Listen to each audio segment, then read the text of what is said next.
Call our city council meeting to order. Please join me for the pledge of allegiance. I pledge allegiance to the flag of the United States of America and to the republic for which it stands, one nation, under God, indivisible, with liberty and justice for all. All right, so I didn't pull up the agenda and I always do a review. I'm going to try to do it off memory, which I've never done. I'm going to call on any proposed changes for tonight's agenda. And then Jeff, has anybody submitted anything online for public comment? Not online. All right, I see we have the one from past Counselor Exner here. Is there any other that's been turned in person? That's the only one I have. All right, we then have two police officer swearing in that we're really excited about. Welcome to all family and friends that are here for that. We'll do the swearing ins and then we'll pause for a moment, and unless you want to stay and listen to our water and wastewater conversations and all that. But what we normally do is we'll stop and we'll take a couple photos. We'll allow family members of the officer that's sworn to stay in here with the seal in the back and get photos. And then if you'd like to go home and do that, you can at that time. Then we will be getting into our new business and old business, which has a couple of water infrastructure items on it. Then we will wrap up with our city manager report and our council and committee reports. We have an executive session at the conclusion of tonight's meeting. How did I do? Is that the agenda? Nice job. All right, sweet. With that, I will call on any proposed changes to tonight's agenda. Seeing none, we are to public testimony. Or did you No. put the swearing ins I before put the oaths that? first. So let's get to the oaths. I will come up front here, but can I please have Samantha Berglund join?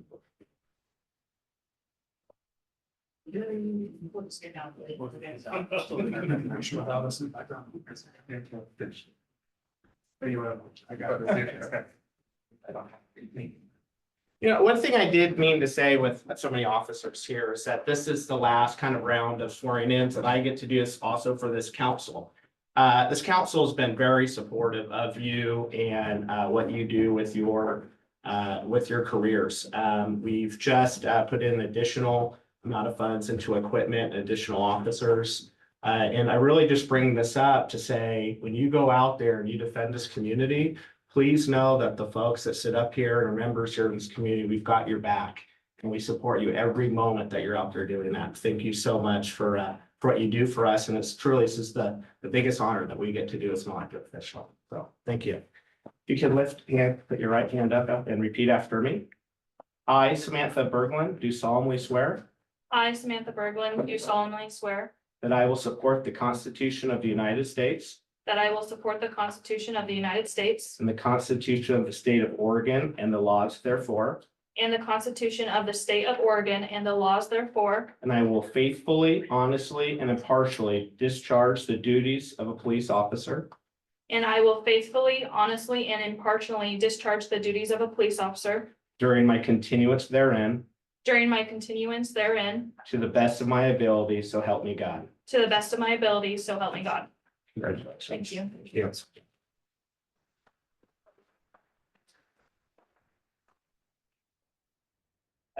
I'm so sorry if I butchered the last name. Kelsey Neubauer. Sir. Please join me. Yeah.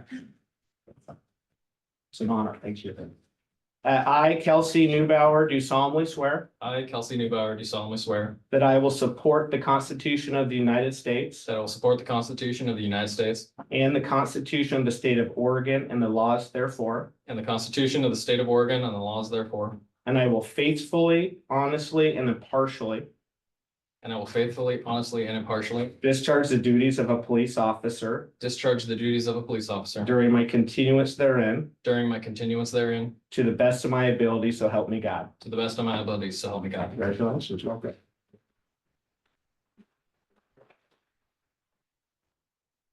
All right, we'll do a couple of pictures with the mayor and mayor-elect. You want to come up as well, take a photo, please, and then we'll have council join us as well.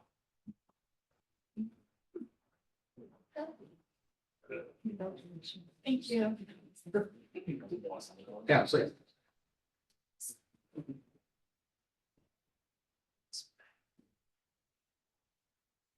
Want a smile, Stan? Yeah, I got that part down. Family members would like to join, please do. Yeah. You do separate. You can get together, separate, please. Yeah. You guys go first. Do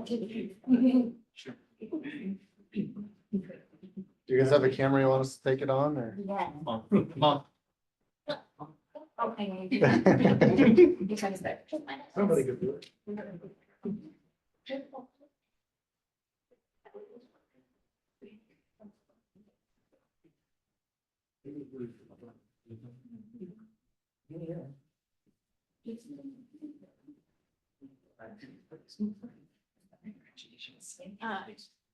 You want to take it? Yeah. Thank you. Thank you.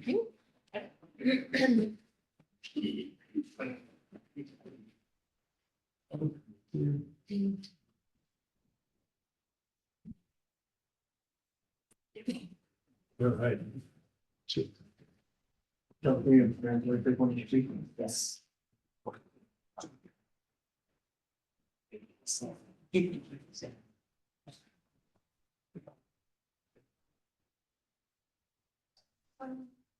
Looks good, thank you. Again, thank you so much, everyone. Really appreciate it.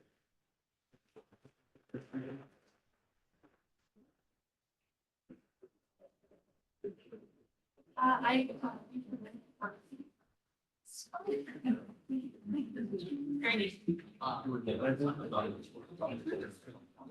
Thanks for coming out, guys. Good night. Have a good evening, guys. Good night. Thank you. Yeah.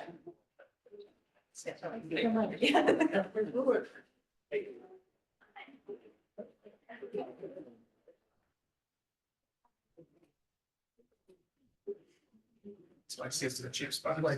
Just take out your motor. You can't do that. Definitely told you, go for six. Did we lose the mayor? Oh, there he is. He's grabbing that gentleman. This is a. There's one from him. He's having. Tell them.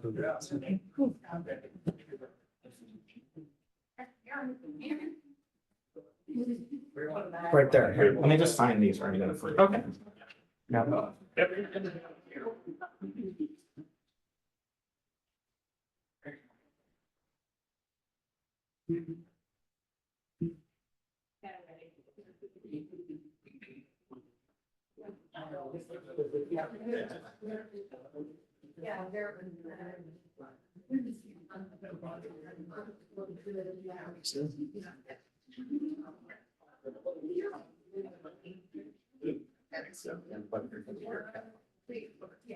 Need to plug your computer back in. All right. Well, thank you for that, everybody. With that, we will get into public comment. Nobody has submitted for public comment online. But we do have past Counselor Carl Exner here. 3 minutes, sir. Please remember to state your name and address for the record, and our city reporter will give you a 30-second heads up. Carl Exner, citizen, 40215 McCormick Court, Sandy, Oregon, 97055. I'm not here to even bring up things like art or the islands or any of the things that are up and down the street that I've talked about a bunch, but it's great to be here. See you fresh faces, maybe some old faces too. But I'm here tonight because I think in my time as a couple decades of service to the city that I have a little bit of energy and a little bit of motivation to communicate about the responsibilities of being an elected official in the city. And I think it's important that these things are kind of reminded to you, and I want to kind of import that to you and to congratulate you on those who've been voted in and elected. Sorry about some of those who didn't get, but there are reasons for being elected and reasons for not. The Oregon State Constitution requires elected officials to be able to take an oath of office before the beginning of their duties. The oath is required by the Oregon Constitution for all electeds, all the way from the city clear up to the state. Our charter does the same thing. Before entering upon the duties of the office, each officer shall take an oath and affirm that they will support the Constitution and the laws of the United States and Oregon and faithfully perform their duties. It's a really important thing to do. As a city council, you are invested all of those authorities. It is the city council that does make those decisions and has the authority to make those. That's pretty important. We are a representative democracy. I don't know if that name gets bandied around a lot in the last few months because of all the other elections going on. But a representative democracy is a political system in which the citizens of a political entity like Sandy vote for representatives. And you are those representatives, and you represent people like me now for what's going to happen, whether it's about money or whether it's about decisions about rules, laws, codes. Very important place to be. And I think it's important that as part of that you think about those things. I was privileged to have almost 20 years of time, either as an appointed or as a elected. And many times I wondered if some of the decisions we're making were right or wrong. And I know many of you will be in the future too, and behind me, will be studying those and making wise decisions. I really encourage you to think about those things. A couple things that I had to remember and memorize when I was in high school. I graduated from a little small city in Eastern Oregon called Prairie City, and I had to memorize these, but I have since forgotten how to do that. So I'm just going to read them, but they really mean stuff. They really do mean what you're about to. And I know January is most of your oaths of office. I think, Linda, you've already got yours. So this is something to take with you. The U.S. Constitution Preamble. We, the people of the United States, in order to form a more perfect union, establish justice, ensure domestic tranquility, provide for the common defense, promote the general welfare, and secure the blessings of liberty to ourselves and our posterity. Do ordain and establish this Constitution for the United States of America. And then there's a whole number of amendments. The Oregon Constitution preambles are almost the same, a little shorter. We, the people of the state of Oregon, to the end that justice be established, order maintained, and liberty perpetuated, do ordain this Constitution. And then it enumerates many addendums. I guess I would say, think about those things as you proceed through all the decisions. I know you've got an executive committee meeting tonight that I probably will have weighty decisions to make. I know you'll have weighty decisions throughout the next couple of years. I am started about 3 or 4 years ago, and I plan to continue this. I pray for you guys, and I have a number of people who are with me on that. And I think it's important to know that there are people who really want you to do right. And if that is comforting, thank you. If it's concerning, well, put up with it. Well, finally, I have a prize for you and for all of you. It's a copy of the U.S. Constitution and a copy of the Oregon Constitution. So it's in a little modified form. Something that I used to put into my pocket. I still have one at the house, but it's a bigger design. But anyway, I'm going to hand this out to you guys. Do what you can. I encourage you to read it through. Carl, thank you. Thank you, Carl. Hopefully it will be something that you can use as you go through. Thank you, sir. You bet. Thank you. Thank you so much. Mm-hmm.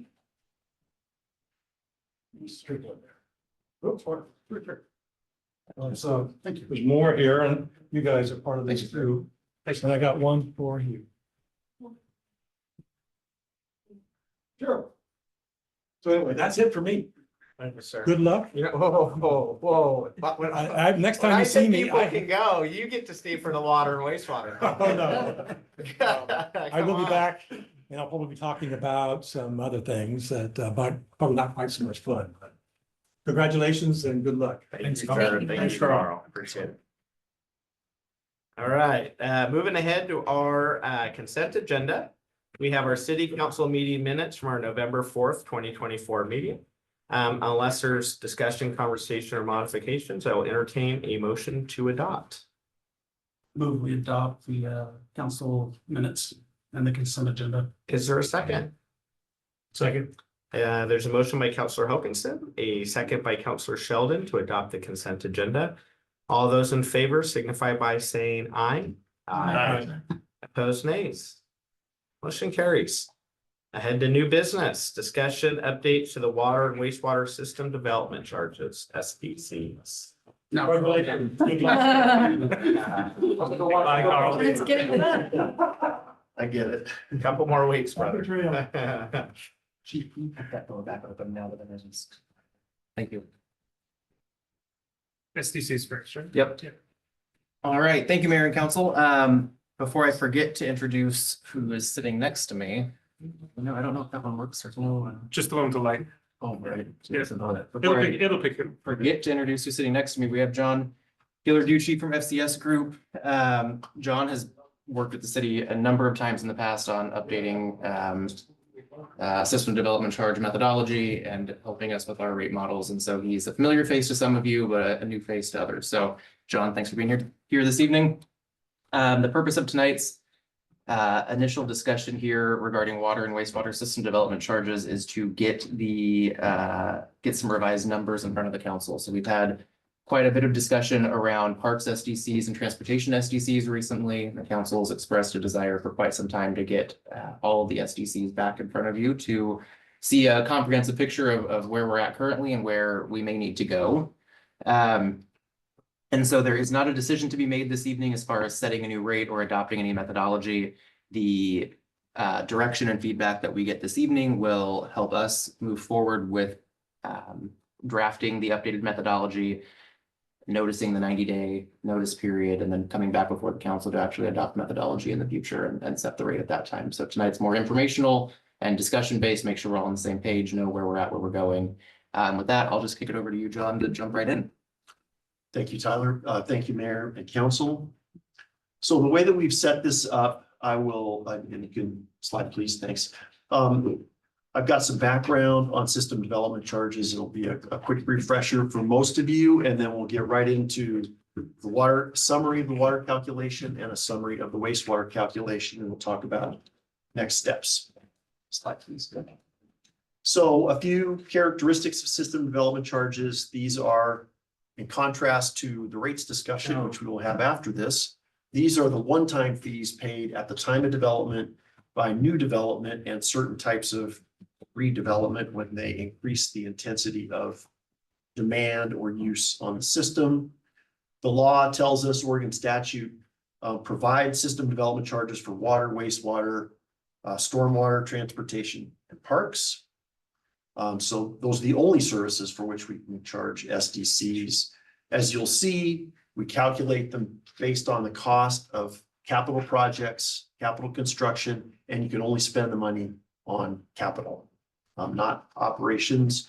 They usually have two components. One is a buy-in to existing infrastructure that's already been built. And the second is that this is usually the bigger one, is about planned capital projects and the growth share of those planned projects, the future-looking piece.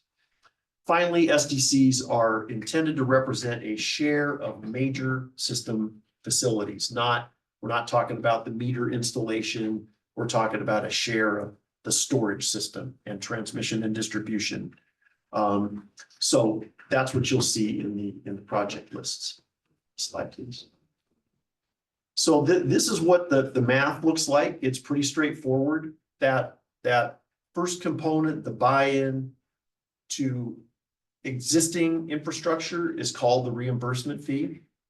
And what we do when we calculate a reimbursement fee is we identify the unused capacity in the existing system. We derive a value or a cost for that, and that unused capacity divided by the growth in demand that it will serve becomes our reimbursement fee. And we'll come back to that. We don't have substantial reimbursement fee bases for either water or wastewater, and we'll talk about why in a minute. Don't have a lot of extra capacity. That's right. in your system. That's right. I'm sorry. Spoiler alert, yeah, no, that's exactly right. The improvement fee is where the big dollars are. And that is, again, it's the growth related portion of each of those planned projects. Sum total of that divided by, again, the growth that will be served, that gives us our improvement fee. That's the name of that component. Together, they're intended to represent that share of system capacity that's needed to serve that new developing customer, newly developing customer. Quick question. The Bull Run pipeline that we put in about 11 years ago for water, is that an example of unused capacity in existing facilities for So we water? do have some water. Yeah, I'm gonna say, I think so. If that is that, because capacity is in the transmission system, Mhm. that's where we do have some unused capacity. So I'm gonna assume it's in. Yeah. It's in that total. And it was like an $11 million project, so I assume it's probably not paid off completely yet, so I'm just, We're you know. still, we're still paying that, Yeah, no. Yeah. that project off. Without jumping ahead, the SDCs aren't based off what you borrowed, it's based off the capital cost, right? Not how much percentage you paid it off, correct? That's right. Well, so often we will in fact deduct debt outstanding against that cost basis. So you would want the full cost of that project less the debt outstanding, unless the city plans to use system development charges to pay debt service. And in fact, that's one of the assumptions we're making here. It's very important for that improvement fee too, because there's hundreds of millions of dollars planned, and a lot of it will be debt funded. So we are not deducting the debt from the cost of those facilities, because the city has indicated, at least by policy and checking that with you all, of course, that the SDCs that do come in will be used to pay that debt service in addition to rates, so it doesn't fall entirely on the ratepayers. Probably have If that makes sense, yeah. I mean, and I will just add, that's what we have been told all along, is that the SDCs were supposed to be paying for the cost of that infrastructure for growth. Not rates. So, you know, our SDCs went up 26% for water, and our rates went up 126%. And so what my question is going into this meeting was kind of, you know, I know SDCs enough to be dangerous. You know, I was involved in all the park stuff years ago, a couple times, but the fact is that they don't have any utility rates going on to kind of complicate things. And so my concern is, you know, in this kind of black box thing that happens where you put costs in and all that, my concern is that we've been relying too much on the rates to pay that back and not enough on the SDCs. And so it's like, you know, if you're relying on the rates, then you don't need to collect as many SDCs conceivably. And so I'm like, no, we shouldn't be doing that. Now, I also understand the whole concept of, you know, SDCs only happen, and if there's a housing, you know, recession or something like that, you can't depend on them completely. And I get that. But I also want to be able to, you know, we seem like we can be flexible if we need to raise rates because of a housing, you know, recession or something like that. We should be able to kind of make up for things. But I am concerned about relying a lot less on the fee increases and a lot more on the SDCs, because most of what we're having to pay for is because of growth.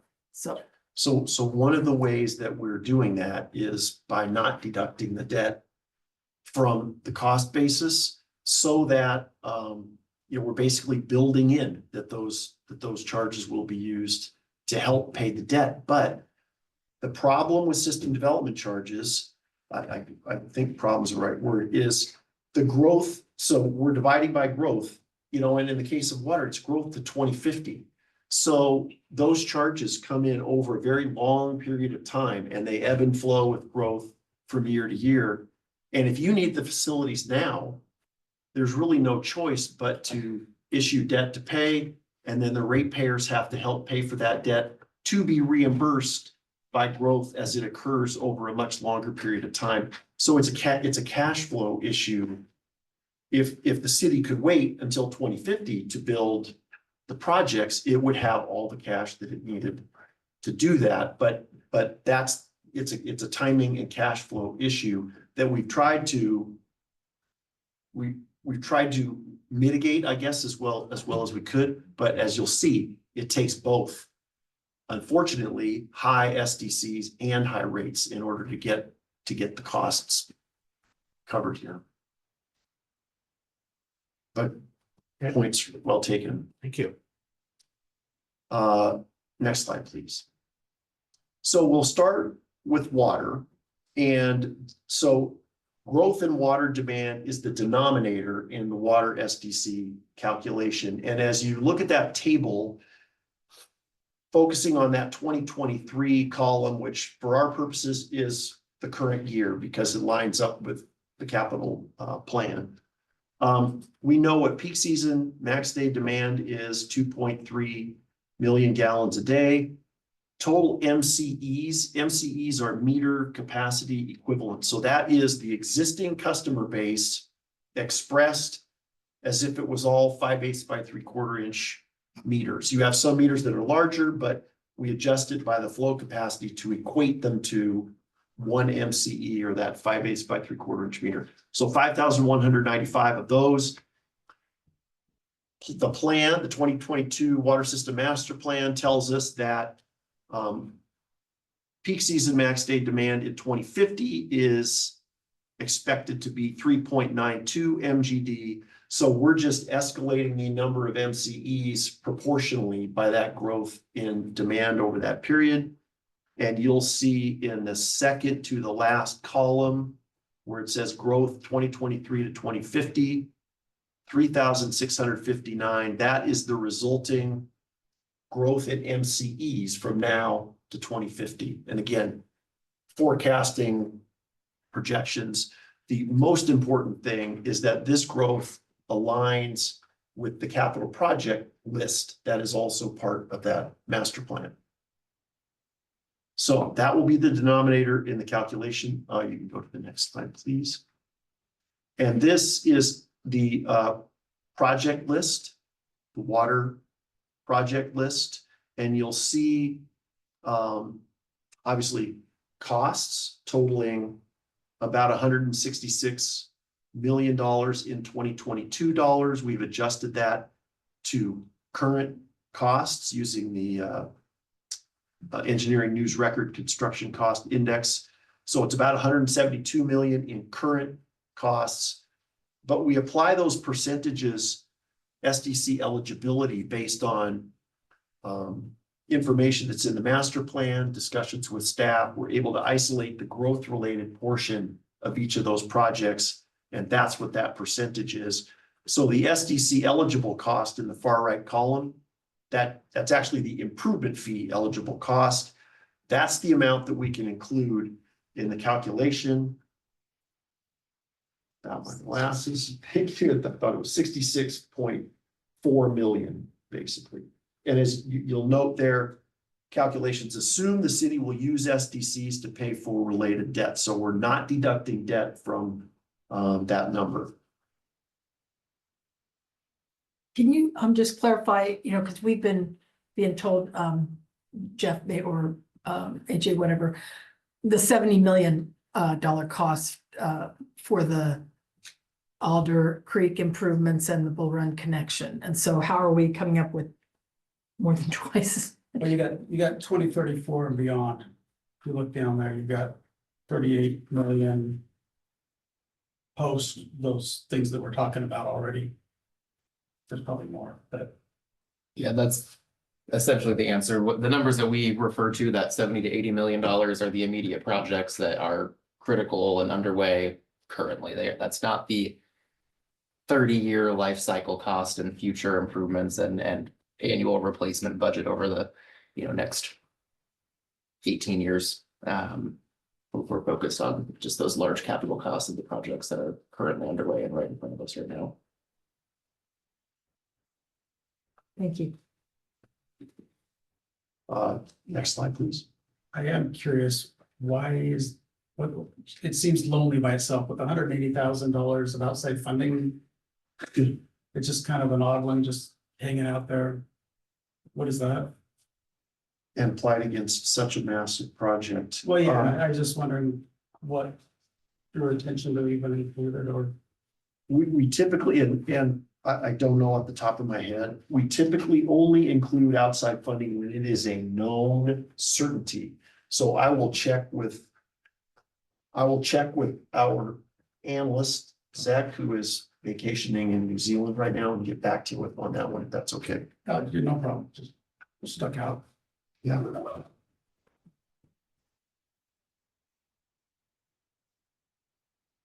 So I mentioned a reimbursement fee for water, so you'll see different functions here and where we have an estimate of the original cost. Transmission, distribution, pumping and other were the only functions where we were confident there was existing capacity. So of that 18.5 million, about 1.2 million in reimbursement fee eligible cost. I'm gonna interrupt you just real quick. I believe that $180,000, Counselor, is what we believe the wholesale customer would be paying towards some improvements that directly benefit them up at that site. Gotcha, thank you. I don't quote me on the exact dollar amount of that, but that my understanding, if I recall correctly, it was That makes sense. that known cost or Thanks. very close to known costs that we're negotiating with them. Okay, I have another question. So the growth share, I get it, you're saying it's 41% based on what the MCEs are now versus 2050, and you're saying that's 41%. But we've been collecting SDCs, for years, and so a portion of the SDCs we already have represent the growth we've already had. Yes, And so, when we get the number at the end of the black box, does that include? What I'm Previously trying to say is paid. 41% is just future growth, but the growth that we've had that constituted the SDCs we've already had in place, where do those get, cumulatively added? they do. So those previously paid SDCs that have helped build this infrastructure, they're in those numbers so that, because if we deducted them, then the SDC would be going, then the next person would pay less than the person before because they paid an SDC, and you want them to pay their full share, if I'm understanding your question correctly. Well, like all these projects are going forward, but we've done a bunch of other, like I said, that $11 million water thing. And so part of the RSDCs were set to collect that. And so, but we haven't collected it all because we still have more growth to happen. And when we change the SDCs to reflect that big cost, it wasn't going to end in 2024. It was going to keep going. And so have we got the cost? And maybe that's the reimbursement cost. I don't know. It should be in those numbers, and it should self-correct, because if you think about, so now we're looking at facilities now that we included in the analysis, let's say 5 years ago or 10 years ago, or whenever. There was a larger percent that was unused capacity that was growth eligible, right? And there was more growth still to occur. Yeah, okay. So now when we look at it again, there's less unused capacity because of the growth that's happened between then and now. And we're dividing it by less growth in theory that the city can actually absorb. So both the numerator and the denominator, again, this is in theory land, work together and it self-corrects over time. So Okay. that's how it's supposed to work, yeah. I would also just add that sort of links to the importance of more regularly updating our master plans and the methodology, right? When we go 20 years between a new master plan and updating the methodology, we don't get to reanalyze what our anticipated growth was for the last 20 years, what growth actually was, what our projected future growth gets to be. And so that just stresses the importance of us needing to spend a little bit more time and money on a regular basis, making sure that these plans stay up to date. Can I ask one clarifying question on this self-correcting? If the SDCs are set in the past at a level lower than what the calculation was, does a future recalc then go higher than had the initial set? They go up, don't they? They can't make up the revenue that was foregone. Because the So- capacity's gone. Because the capacity's gone, and because then then that new growth would be paying more than their equitable share, and we're prohibited from doing that. So the fees will likely go up, just assuming you discounted them before and now you're gonna charge the full But they don't. full rate, but but it's they not won't reflected. surpass the, right, they won't, we can't retrofit them. Makes sense. Thank you. Because that's the fee. Next slide, please.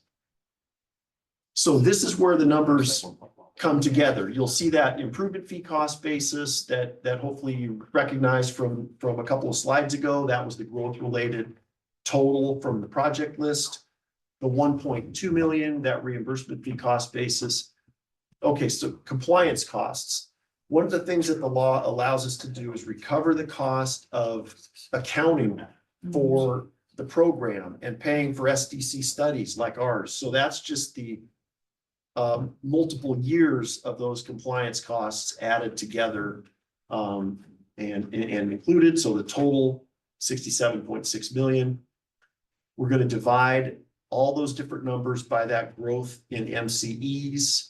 And you'll see the improvement fee, reimbursement fee, compliance fee, and the total SDC then $18,477 per MCE. That, as you'll see in a minute, is among the highest water SDCs in the region. We are starting to see numbers like this though. And it results in a schedule, which I'll show you on the next slide, please. So for a 5/8 by 3/4 inch meter, which I think will be a typical single family residence, although you're probably getting some at 3/4 inch meters as well. The scale goes up by the flow capacity of the meter for each of those meter sizes. And this is the resulting schedule. So very few customers at that 3, 4, and 6 inch meter size, but questions about that before we move into wastewater?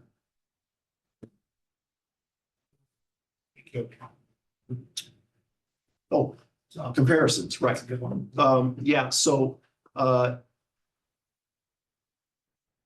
every SDC, of course, is calculated based on costs specific to that city or service. So these comparisons are by nature apples and oranges, but we know that from experience that people want to know what's going on around them. So we've got a table of comparable cities, comparable systems, water system development charges here for you. Is there any value in knowing connecting town? Like, for instance, I don't see Gresham up there. I don't see Boring up there. I don't see connecting towns to us. Is it because their system is so different? We would be happy to add any that are of interest to you. We tried to pick cities that are growing, similarly sized, like the city of Sandy. But if there are others that are of interest, we'd be happy to track them down. Gladstone, Yeah. 2024 for water is 9684. So, Gladstone, and that's like Gladstone and Cornelius are the two closest cities in population to us. Their water in Gladstone is 9684 and their sewer is 6958, and that's in 2024. Cornelius is 9,449 and their wastewater is 5732. And you mentioned Gresham. Was there another one nearby that you were curious I about? was curious just what Gresham was and what Boring was. And I know, I think of Gresham only because Gresham's had recent water work done in the last 5 years. I want to see how that indexes against their And I single have family residential. Uh, Just as a yeah. Remember, comparison. Boring, you got a lot of wells. Much bigger Uh, city. That's what I was afraid of. So Gresham, nice to know. Well, I think this is a couple of years old. Some of these numbers are, I spelled it out, but Gresham, maybe a year or two ago was 5305 for water and for wastewater, 7,055. So you put those two together, No. Well, I mean, water, separate.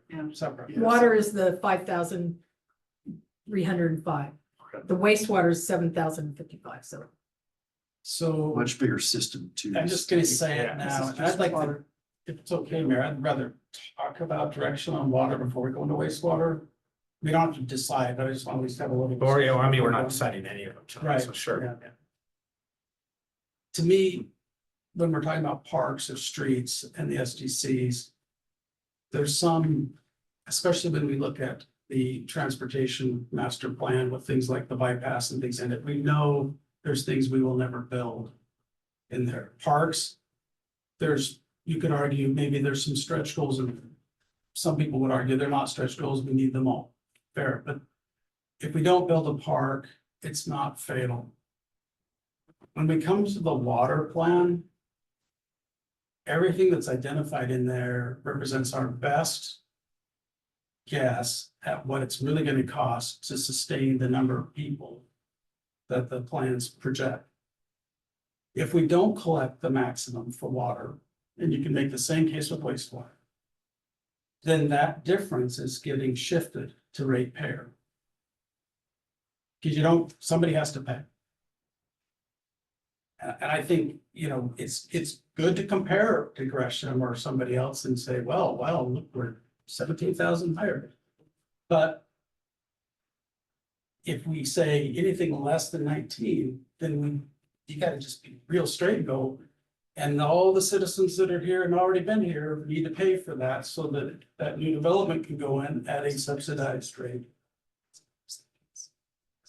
Because that's the math. Well, sure, unless you don't think that those homes would ever conceivably get built and come online.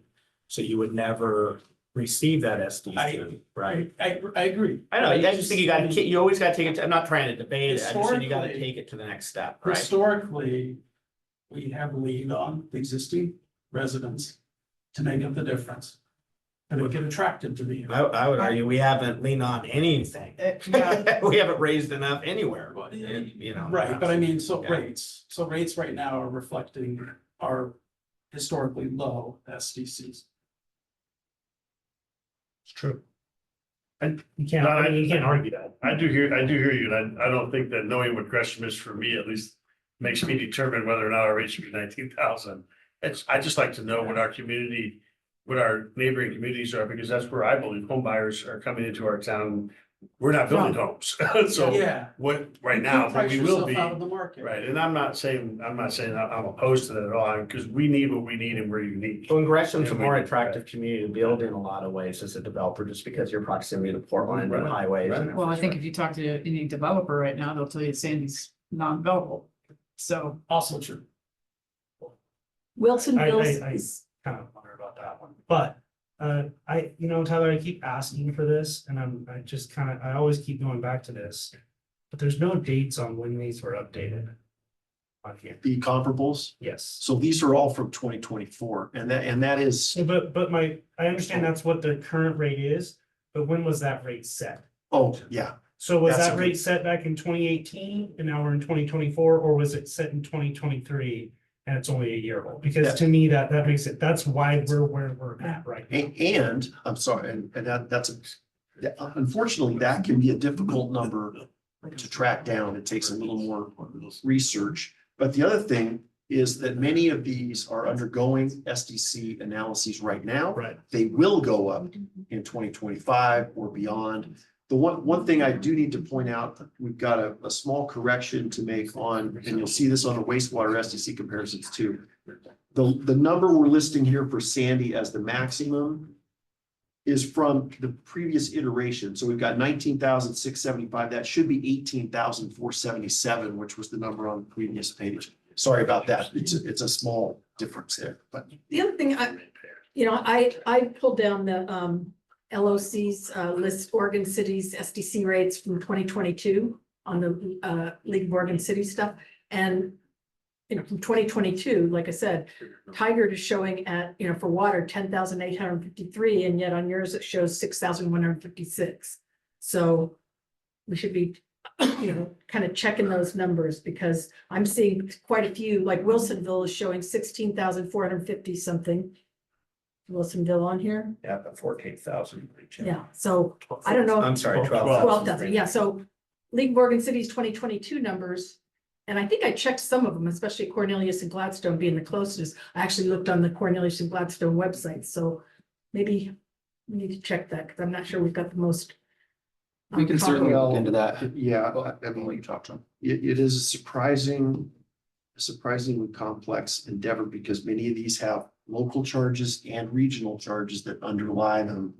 That could be the difference. That's not to Mhm. excuse it, but we'll check on it. Okay. I would also just add on that LOC listing, I think those are all self-reported from an annual survey that city staff do. So I'm certainly not saying that other city staff are listing anything incorrectly, but there is maybe some more Mhm. human error on that self-reported Sure. thing than pulling these right off Sure. of someone's website. Like I or the said, I checked website's a not few of updated. them, and they were, Specific numbers. but yeah, they are also that thing about like sometimes they get some water from, county or whatever, and there was like multiples depending on where the house was built, Yeah. what the charge was. So, All right, move ahead to wastewater. Cool.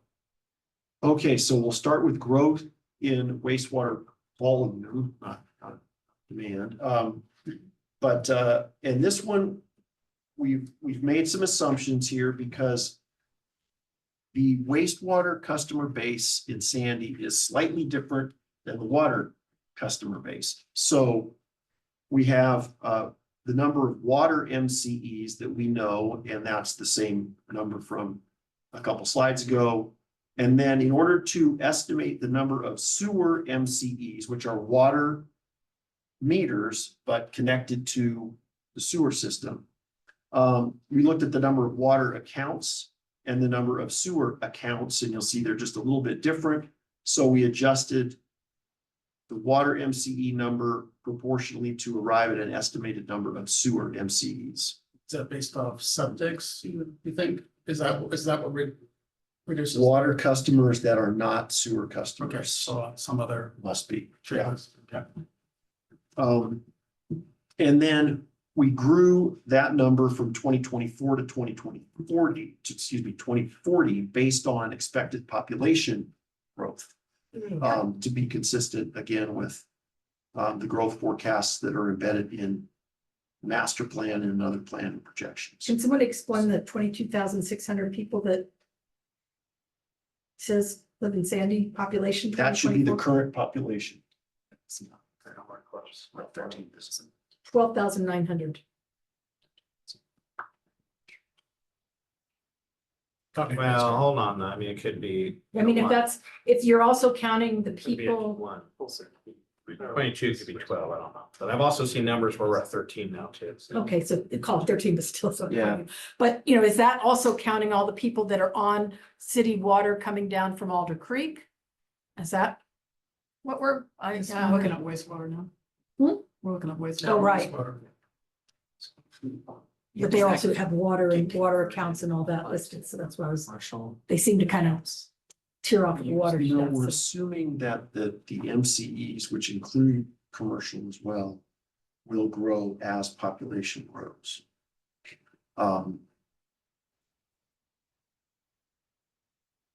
So I'm wondering if that's the full service area rather than just the city limits. Would that, does that sound more? It's possible, but yeah, we will confirm where that number came from. That's a big- Because that's a big Big difference. difference. I'm more worried about the 2040 number than Well, yeah, I mean, we clearly Let's took be that honest. growth from something in the 2019 facilities plan that could have Almost been. triple. I wonder if the 22,600 was the projected population in the 2019 facilities plan. You know what I mean? And it just didn't. Boy, I would Yeah, shout we'll, out. we'll double check it and Yeah. find it. Okay, so subject to changes then, the growth of 2,841 MCEs will be the denominator in these calculations. Again, subject to confirmation and possible change on those population numbers. Hey, Tyler, just to kind of wrap mine around this, does at least the water accounts and sewer accounts, the MCs, do those look correct? They look very close. I would have guessed between 41 and 43, Okay. somewhere in that ballpark on the water accounts. That's what I'm more, used to looking at. And I know sewer is slightly less than water, so I would say I'm pretty confident in those numbers being very, very close to accurate. It's just the population number on this slide that looks to be skewed. And again, we'll check that, but it is we're using that to grow the MCEs. So if the MCEs and accounts are correct and we're growing those numbers, if the population growth proportionally is correct, then it's still going to be, the growth in MCEs is still going to be accurate. But we So if the definitely want growth those- percentage is correct, you're saying? Is that what you're saying? Because the numbers really aren't that different in growth from the water that we looked at, Well, percentage wise. Yeah, so the- but where does the 2.8 come from? That 2.8 came from, I couldn't even tell you what year we gathered that, but that has been the presumed growth rate that we've been using for the last 5 years. That we're annually growing at 2.8%. And I think that was a 10-year average when we first pulled it, and we've continued to track pretty close to that over the last several years as well. which is healthy. Yes. Yep. Now, there certainly is a concern for a period of time related to the moratorium, and we're not seeing the impacts of that right now because we still have development happening. Sure. But depending But on 2 years will be the different length story. of, I mean, I think, we've talked about there being a little bit of a period of a crunch between when our allocated ERUs run out and when we have no restrictions on ERUs. And so there may be a period of time in the future where that growth is not in the 2.8. Okay, so then help me understand this page, because if our population growth is off, right? So our 2024 population is incorrect. Our 2040 growth is also grossly incorrect. With that 2.8% with the growth and then the growth share, those numbers then are all incorrect. If the 2.8% is right, then the growth in MCEs is right. I'm gonna just let you know, Ju- because the 2019 wastewater plan has a growth rate of 2.8%. However, their 2024 estimated population is 14,377, and their 2034, thankfully, is only 18,980. So less than 19,000 in 2034. And in 2040, it's 22,400. I'm not looking at it as So columns. I am looking at it this way. So it's 2.8%. But yeah, the growth I growth get- rate but it's- is showing it's numbers, and that's 2.8%. what my problem is. Which would yield the same result that we have here. Well, but if you start off with the wrong beginning beginning numbers. By putting the wrong populations. in. Yeah, I mean, if you look at the I- MCE number, the 5,113 in 2024, and increase that by 2.8% a year for the next 16 years, Mhm. you get to 7,953 on my quick math. So one digit off is probably a Okay. rounding error between Okay. my Right. quick math and your spreadsheet. Okay. And I do apologize for the confusion. We'll track down the sources of those numbers, but if the 2.8% is right, again, it is correct, well, a correct forecasted number. And I'll provide the council with the reasoning behind that inconsistency on the population and get you some information as soon as we're able to dive into that. That 12,000. Okay. Okay. So the wastewater improvement fee cost basis, so these are planned improvements. 165 million.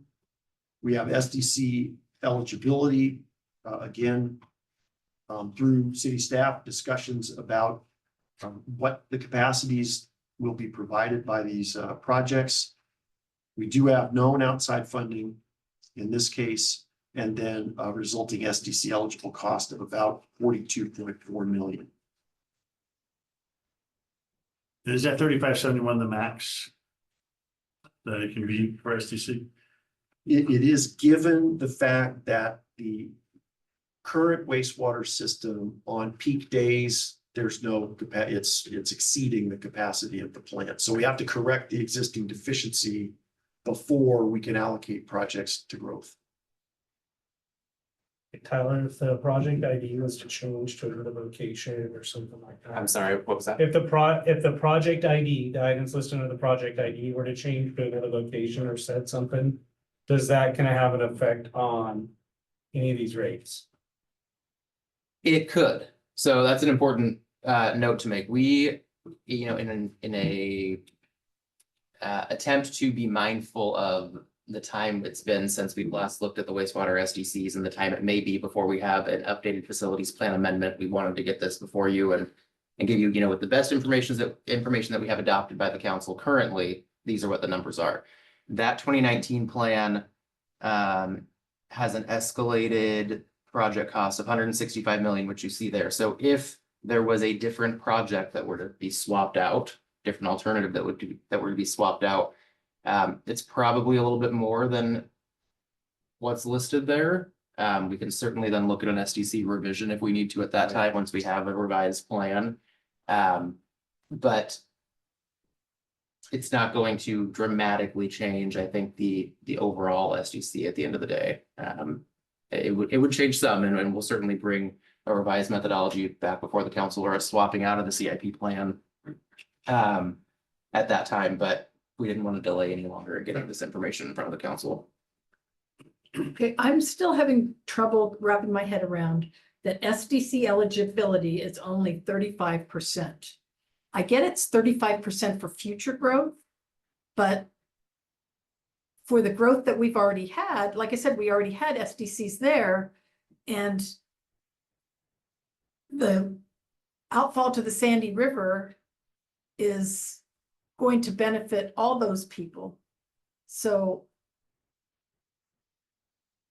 I guess asking in a different way, yeah, if the city never grew beyond our current ERUs, would we have to build an outfall to Sandy River? The, I think the answer is no. So to Kathleen's point, doesn't that make it 100% SDC eligible? I mean, that's well, what, the, I'm sure there's complications to it and all that, but yeah, 35 just seems like such a low number. what I've seen, and I can't hold the numbers for you exactly, but from our model, and I'm talking about a financial model. The peak day volumes in Sandy far surpass the capacity of the wastewater facility. In terms of the 2019 facility plan, as documented, correct? Which is That's the only information that Sure, we sure. have. But that's where maybe our disconnect is we now have a facility that can handle it in 2024 that we didn't have in 2019. That's a fair point. So we could see, verbalize this. If we have a facilities plan amendment that says the existing treatment plant has capacity, this much capacity, I'm not saying there's a lot there, right? Let's call it zero. Don't misquote me. Yes, let's call it zero. Then any future growth would, in theory, It would be certainly attributed a to- much higher Right. percentage, yeah. but because we don't have an adopted facilities plan amendment yet at this time, we can't make those We can't assertions. adopt it. And This is the best we can. this is the best we can do with information that is, 4.5, 5 years old at this point. But as soon as you have better information, yeah, And you could fold it in and calculate. Mhm. Yeah, so that's what's going on. But that is, Counselor Mhm. Walker, a good Yeah. clarifying question, because there's been substantial improvements that have been made in the collection system and at the treatment plant. It's just impossible to Right. document those and adopt it in this. Well, and I get that those don't necessarily, the existing and the collection system improvements don't necessarily go to future growth, but that first line is Yeah. definitely seems slow. But the collection system ultimately reduces the amount of flow that's going into the plant, therefore it reduces the amount of flow that's coming out of the plant, and so they're all sort of Yeah, capacity, intertwined, yeah, right? right. Because one thing leads to another. So what we're saying is, in the next few months, when we adopt the new facility plan, we really need to come back and at least do a cursory overview to see if we're really far off and need to make an adjustment. Yeah. Right, that's really where we're Yes. at. Absolutely. And that's certainly part of the, direction that we can get this evening would be move forward with the best information you have today and then revise it once we have better information, or hold off 6 more months and wait until you have the better information and then revise it and bring it back. That's part of the intention of this meeting, is get some feedback from the 7 of you and determine next steps. Well, and my last question is, those costs of 165 million, and if that cost is actually higher, which has been mentioned. Right. Then it would go up. Yes, that as well, yeah. It doesn't necessarily go down when we revisit this. Yeah. Right. It'll change. That's the only guarantee, right? So Tyler, can I ask you a point of clarification? Are you looking to ask us where we would like to kind of set the rates for now?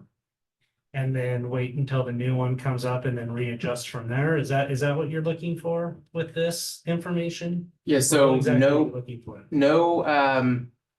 no request for you to set a rate this evening at all. If we Right. were comfortable with the information that's being provided and the methodology that you're seeing, FCS will formalize that methodology. We'll post a 90-day notice so we could hold the public hearing and actually adopt the methodology, at which point we would adopt the rate as well. So really, I think tonight is just hold your horses. We're, too far out in front of whatever. We need to, have another work session and talk about X, Y, or Z, or no, this looks reasonable. Move forward with adopting or formulating the methodology that has this maximum amount. And as you know, from both from transportation and parks, the rate that you set does not need to be equal to the maximum defensible, right? You could pick anything from 0 to whatever the maximum defensible number is, and we could have many more conversations about that. So the cap doesn't limit our ability to increase capacity on the SDC. Say that again. Can you repeat that? This cap, just 35.71, 17.83, 35, those three lines, that cap on the SDC eligibility. If when we get to 2 slides ahead and you have a suggestion of 11,000, I'm asking if we made that 12,000, if we wanted to, can we? Or does that cap leave us at 11 until that's what I'm not You here. can't exceed. Can't exceed that amount, because you've got the maximum there. So what I'm gonna ask council to heavily consider is not allowing perfect to be the enemy of much, much better, right? And what happens if a large lot at the end of the town all of a sudden moves? Right. Right? Like you want to have something that's much, much better in place than where we are now. Yeah, I think we have done it forward. Yeah. It's something, legally, this is the best we could use. Clarification on this sewer comparisons, maybe it's the next slide. Is that? Go on one more slide, around the bar chart, next one there. Is that 11,685 supposed to be the 14,952? Yes. Okay. So can we go back one and Go ahead, look I'm at the sorry. calculation? Oh, no problem. Or sorry, back two. So this is where the numbers come together, and this is also a great discussion because by the information we had, there is no reimbursement fee cost basis because there's a deficiency. Volumes exceed peak volumes exceed the capacity of the facility by what we know. So there's no basis for a reimbursement fee.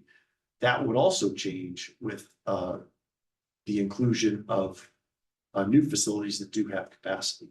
So how much? That 42.5 million is the SDC eligible portion of the projects that you saw on the previous slide, divided by the growth in MCEs. 2841 gives us an SDC per meter capacity equivalent of just shy of $15,000. The resulting schedule is on the next slide. Again, going up by the size of the water meter. We don't meter wastewater, obviously, so these indicate the potential of a customer to send water into the wastewater system. And then the comparables on the next slide. Yeah, thank you. This has the exact same issue as the water comparables. Or an iteration behind on those comparables. That should be 14,952 for the Sandy calculated maximum. We're number one. That would move you into the number one position of this election. Next slide, please. Is the 11,000?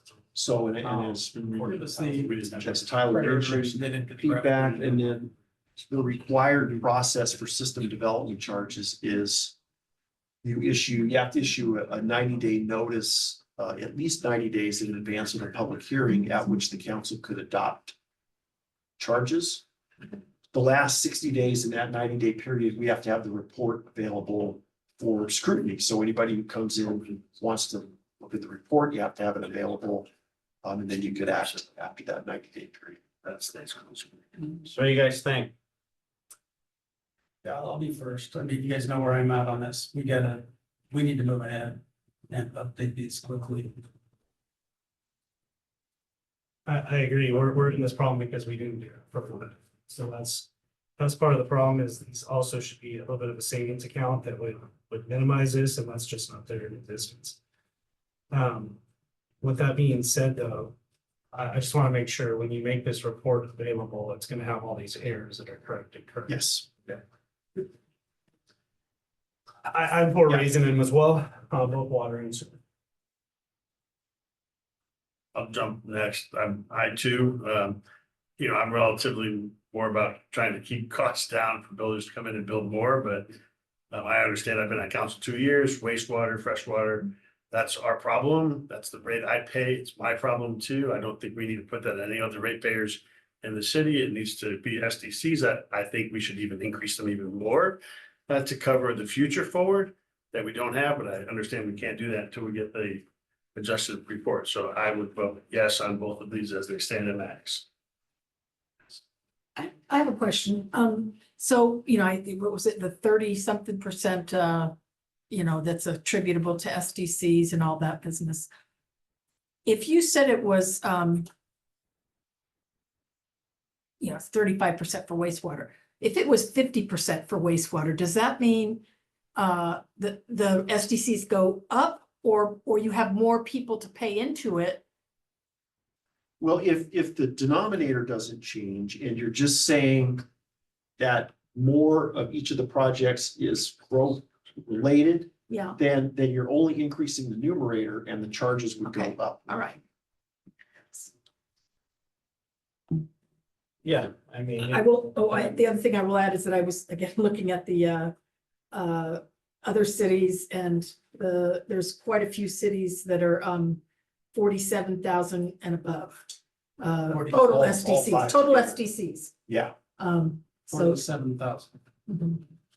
for water, that's- wastewater, traffic. so Yeah, it's pretty- Wilsonville, North Plains and Tigard are all over 47. Yeah, but with that, I'd want to know what their median housing price is and what their median income is as well. Tyler, quick question. Yes. I think I just lost my train of thought. Oh, how many of the current developments that are in the queue have SDCs yet to pay? Basically all of them. In the queue meeting with the ERUs. With the ERUs that are available, Mhm. who has SDCs to pay? So no one pays an SDC until they actually pull a building permit. So Correct. if they're still in the queue and don't have an active building permit, they have not paid an SDC. Correct. So Yes. let me rephrase that, because we have active development going on. Right. So I guess my question is what's left? And you may not know that off the top of Yeah, your head. don't know that off the top of So my if you head, could get that, but we can that would be certainly pull that fantastic. together, yeah. So, So of the 600 ERUs, what percent have full building permits? I want to know, Yeah. because when we look at, we tend to look at these SDCs as, hey, we're gonna get all this SDCs. Well, we're in a moratorium for the next 2 years, and I agree, we need to raise these 100%, right? And I've said that, I've been in favor of raising the water and the wastewater for a long time. So, but what I want to know is how much money of these SDCs we're actually going to get, potentially, recognizing that some of them may not move forward, but that we haven't gotten yet, and what that actual dollar amount works out to me. Yeah, and does that make a ding in our? Does it make a rates? ding? Is it 1%? Is it 0.5%? Is it That's 10%? a good question. Yeah, I think the last time I looked, and I'll get you more accurate numbers in this statement, but I think the last time I looked, we had 419 ERU sort of remaining that had not been pulled or not being actively developed, but I think there is a little bit more than that we've considered sort of active, maybe the permit hasn't been pulled yet, so I Sure. think the number is more than 419, but we'll double check that and get an email out to the council later this Thank week. I reiterate a lot of what everyone said. The scary part is that councils in the past 6 years have raised SDCs quite a bit in the hundreds percentile. And yet we're still towards the last. So it just goes to show where the starting point we were starting from. So this is vital. So Yeah, I'm with everybody else. Let's get this on a 90-day report. I think we're just on this leading edge of this infrastructure rebuild compared to so many of these communities, and so those comps are gonna look really different 2 years from now. Right. Yeah. Yep. And even less time than that. I mean, Yeah. we're seeing these kinds of numbers. I mean, it's obviously difficult, but yeah, I think you're right. Well, I would say that you're especially right in communities that look like Sandy, that are further out from metro area that are, that have room to grow, and so they have capacity issues. A city like Gladstone, that's maybe, mostly just infill of vacant properties inside of their city limits, or a Milwaukee that's mostly inflow, doesn't have the same issues because they just don't have the sheer volume of growth that's happening.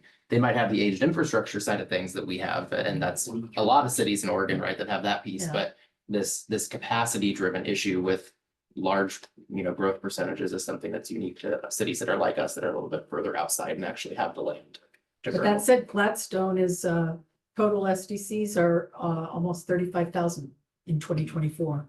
And Cornelius's is 31,560. So, Yeah. And Yeah, those that's are to very say close that- to us in population. One's just slightly smaller than us, and Cornelius is slightly bigger than us. There are a few too, like Hillsborough and Beaverton, who have overlay areas. South Hillsborough, South Cooper Mountain, Beaverton, where they have Yeah. area specific SDCs Mhm. that are quite expensive. And when you add those, Yeah.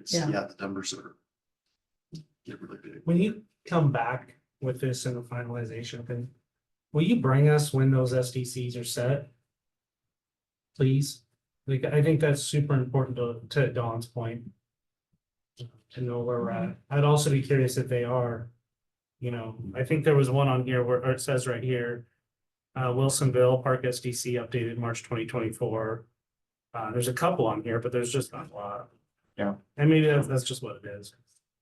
I think that FCS and staff can work together to Yeah. get that information. And it might not be At least every some of single it. one. There's gonna be a couple that are probably, buried somewhere that we can't find, but we'll definitely do a much better attempt of getting the last methodology revision. identified. That League of Morgan Listing. City data is pretty, I mean, I found it very, compelling and interesting and, yeah. Did that you could list tell. the last revision date or just the? It was the 2022, but you could tell, I mean, and I did look on some of the cities and some of them had not updated their SDCs. So yes, that's what it was in 22, but it was also that in, 2018, because they hadn't increased it. So, yeah. We were part of a statewide study commissioned by the legislature to look at SDCs and their impact on housing. And we did an extensive list of comparables. We surveyed, and we got a lot of really good information, but it wasn't complete. But it was more current than the LOC data, so I could certainly see what we could pull out of that. That'd be interesting, yeah. Can I ask you what you found the effect on housing was? Yeah, it's Yeah. like, don't leave us. Inconclusive. Inconclusive. I mean, so there is, getting back to your point, they found that SDCs were highest in areas with highest median household incomes, right? And some of the fastest growing communities.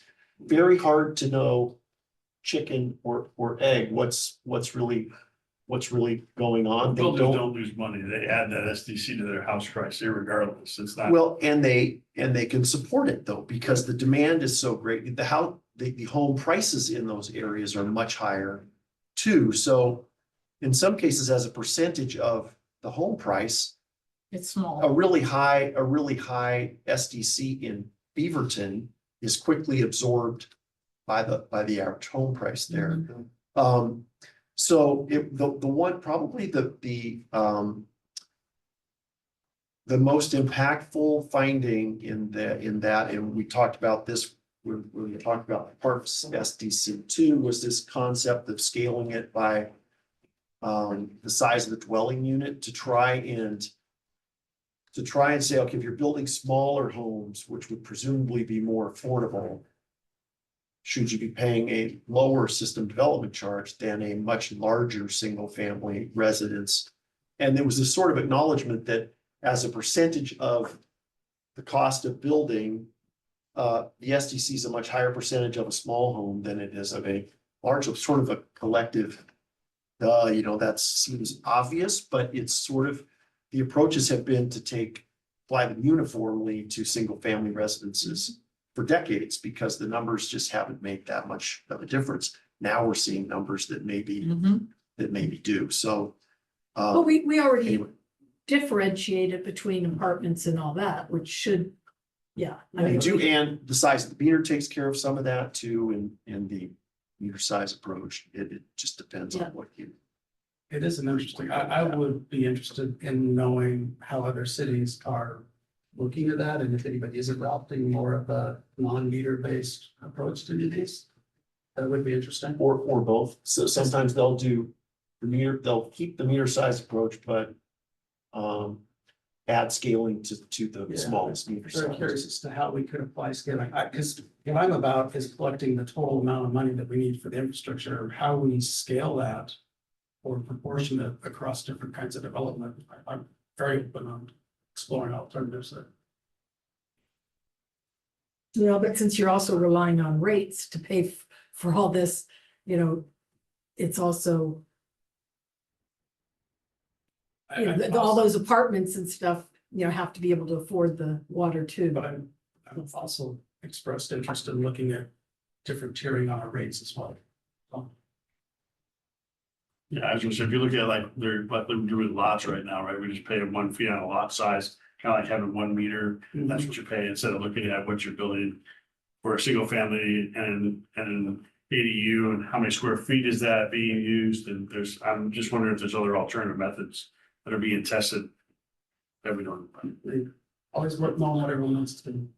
I think another option would be looking at number of bathrooms Mhm. as opposed to square footage, because I think you could have a really big house that has 2.5 baths and 4 bedrooms, but a lot of fun living space, or a 1,500 square foot house that has 3 bedrooms and 2.5 bathrooms. And so is the volume of either water use or wastewater discharge drastically different between those two properties? Maybe not. I guarantee the bathtubs are bigger. The bathtubs may be bigger, that's fair, that's fair.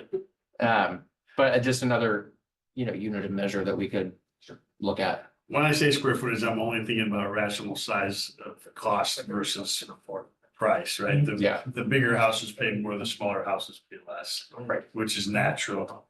You talk about the SDCs in Beaverton and Tualatin and West Lynn, those houses are 1.2, 1.5. Houses in Sandy are 450, 550.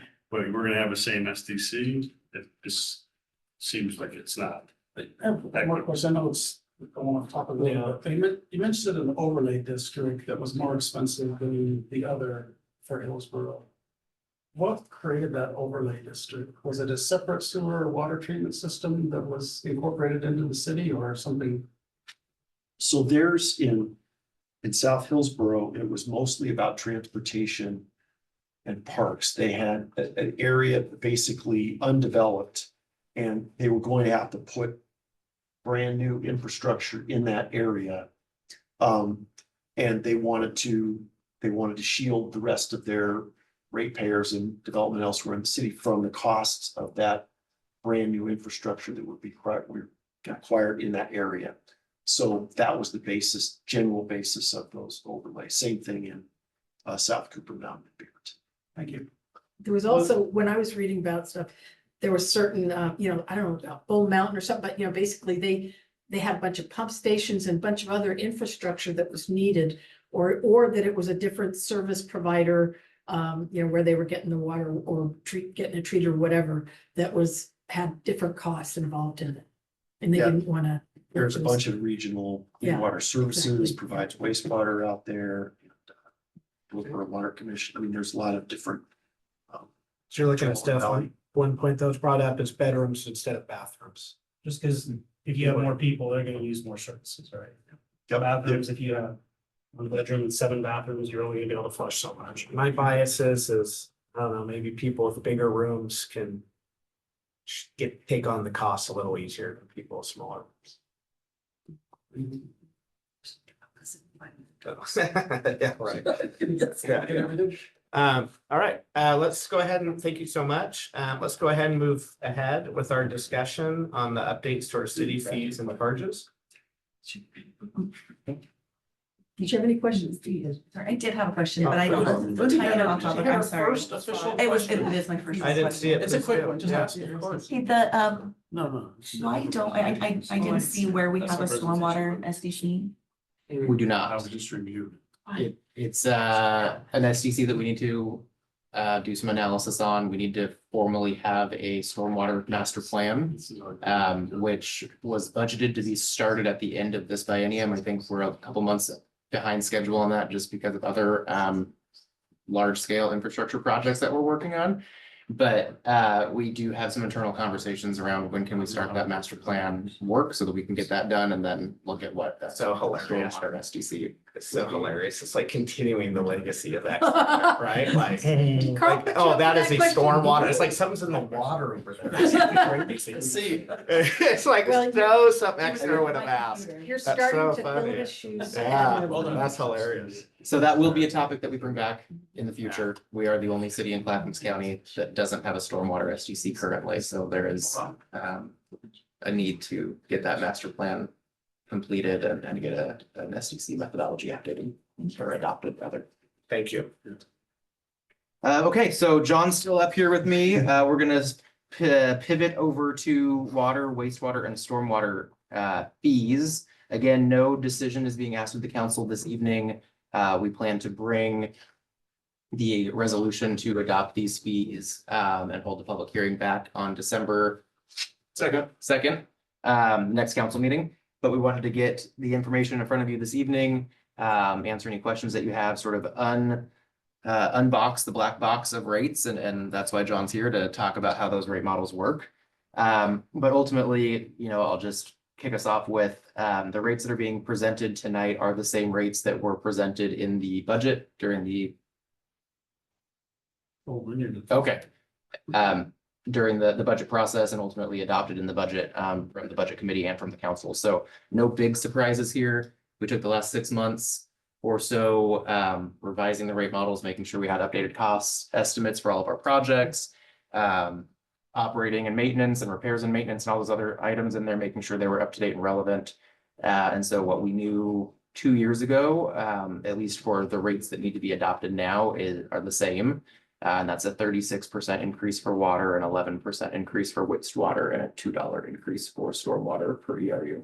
And we can get into more of the specifics on that here shortly, but I'll let John take it away after Councilor Mayton asks his question.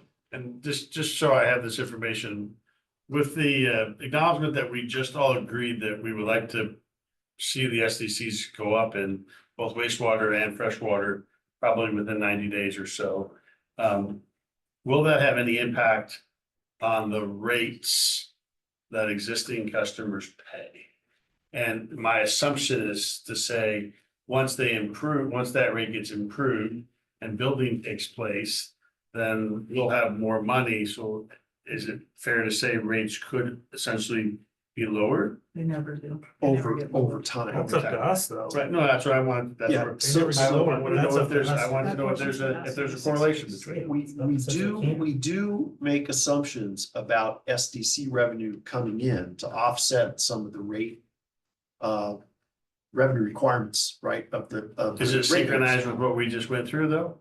Not entirely. So that's where, you know, we're being a little bit conservative in the rate planning. And if the city were to move forward with the full recovery on SDCs, then over time, you could see slightly lower rate increases than forecast, but not near term. So that's something we would suggest that you track from year to year and see how you're doing revenue against the forecast, and you might be better off. So we're talking about a 47% increase to people's water bills. 36. 36 plus 11. Yes, but those rates aren't. Is that Are factored into the equal. 36? No, but you can't add them. They don't add, Yeah. Plus the $2? Plus the $2. So it's, I have the monthly amount here. It's about a $35 increase for the average utility customer. But you can't just add the two rates. The water and I wastewater get rates they're aren't off the of a same, different so, amount. I yeah, get so, what you're saying. yeah. But I'm just trying to figure out if a family of 5 right now has a $500 a month water bill. No, They have a massive leak if they have a $500 a month Yeah. water bill. Okay.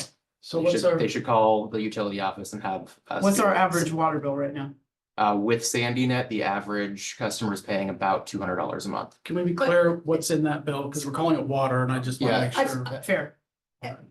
well, the average water and sewer bill for 700 cubic feet is 141.60 now. Proposed, it's going to, in 2025 with these rates, 175.63. So it's going up by about 30, a little less than $35, $34. And the number that I said, about $200 included a Sandy Net charge, so. If you have, Which you is know, $40. depending on the tier, either $44.95 or $59.95. So it's the average customer that has all of the services that we provide on their utility bill is paying somewhere between, you know, 195 and 210, depending on that tier of Sandy Net. Can I recommend that we, whenever we're talking water and wastewater, we exclude Sandy Net? Because most cities don't have a Sandy Net, so if we're comparing Absolutely. apples, I think that'll be more clear in our messaging. So the water rates are going up about $20 and the wastewater rates are going about $14. And that's how you get to 34.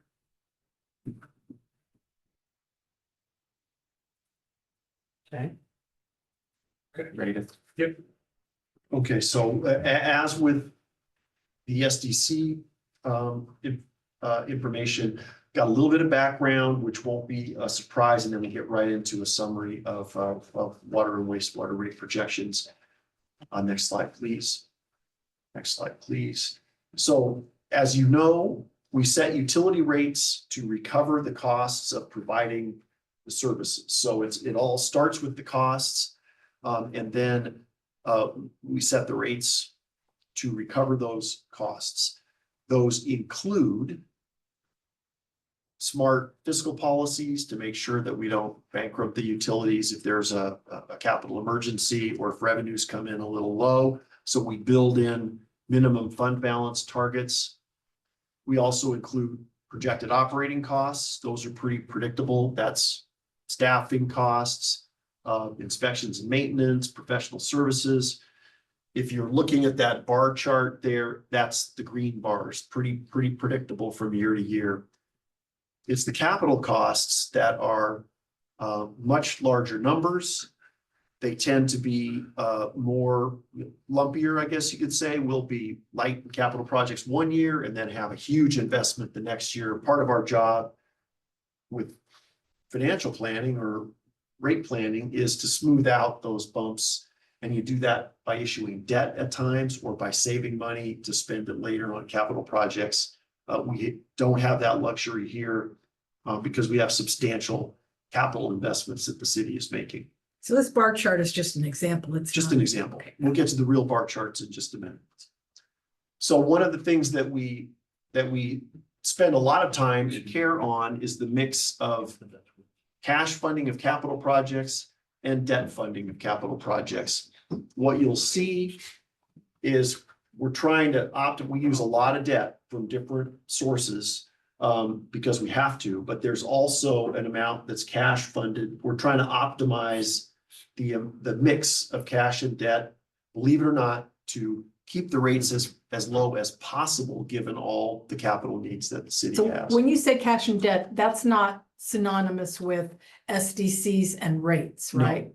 No, this is all about rates. It's just a matter of how the rates are used. So if we issue debt, whether it's WIFIA or state revolving fund or revenue bond debt, rates have to be set to repay that debt service in annual payments over time. So that's debt financing of capital projects. When I say cash funding, I'm just talking about annually spending rate money on capital directly, not on debt service. So you want to mix those. You don't want to be entirely reliant on debt, or you're just piling up debt service And the problem with that is you've got 20 years on it before it goes, which is like the mortgage on your house. If you can spend a little bit of cash from year to year, rate money, it gives you a little bit of leeway there. And you're not wasting it all on fixed debt costs. And then we are assuming that SDCs will be put to use on these debt service payments too. That's something we've been very careful about building in because they're so volatile from year to year.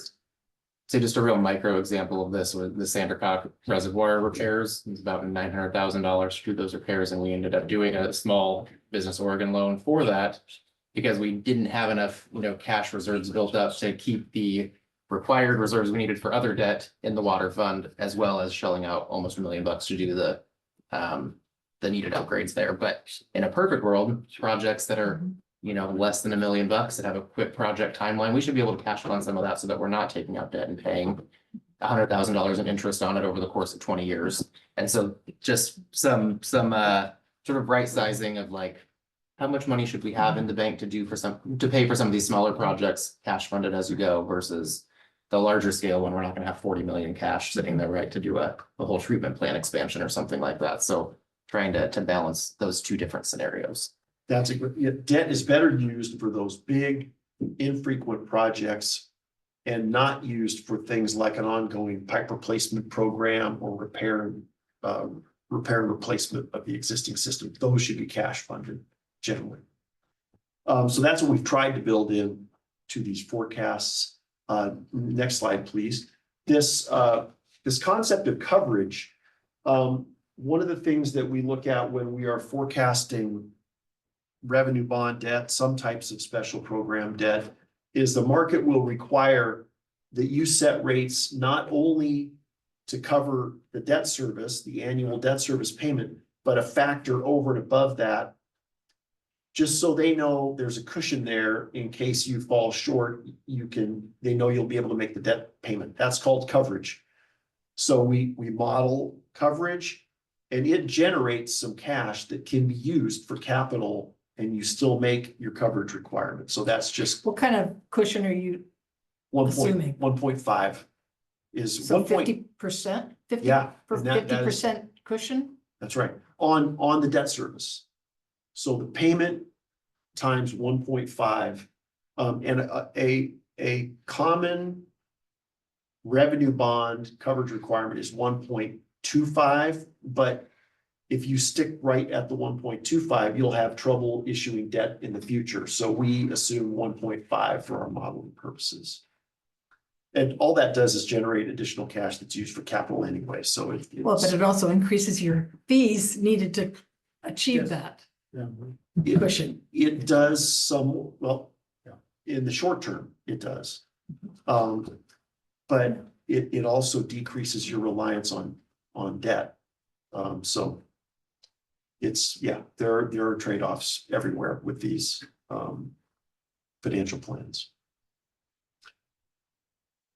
So and again, when we build this revenue requirement analysis, this financial plan, we're taking into account fiscal policies, forecasted operating costs, existing and new debt service, and then coverage requirements and rate funded capital. It all comes together to determine the total financial obligations of each utility from year to year, and that's the revenue requirement of those annual revenue needs.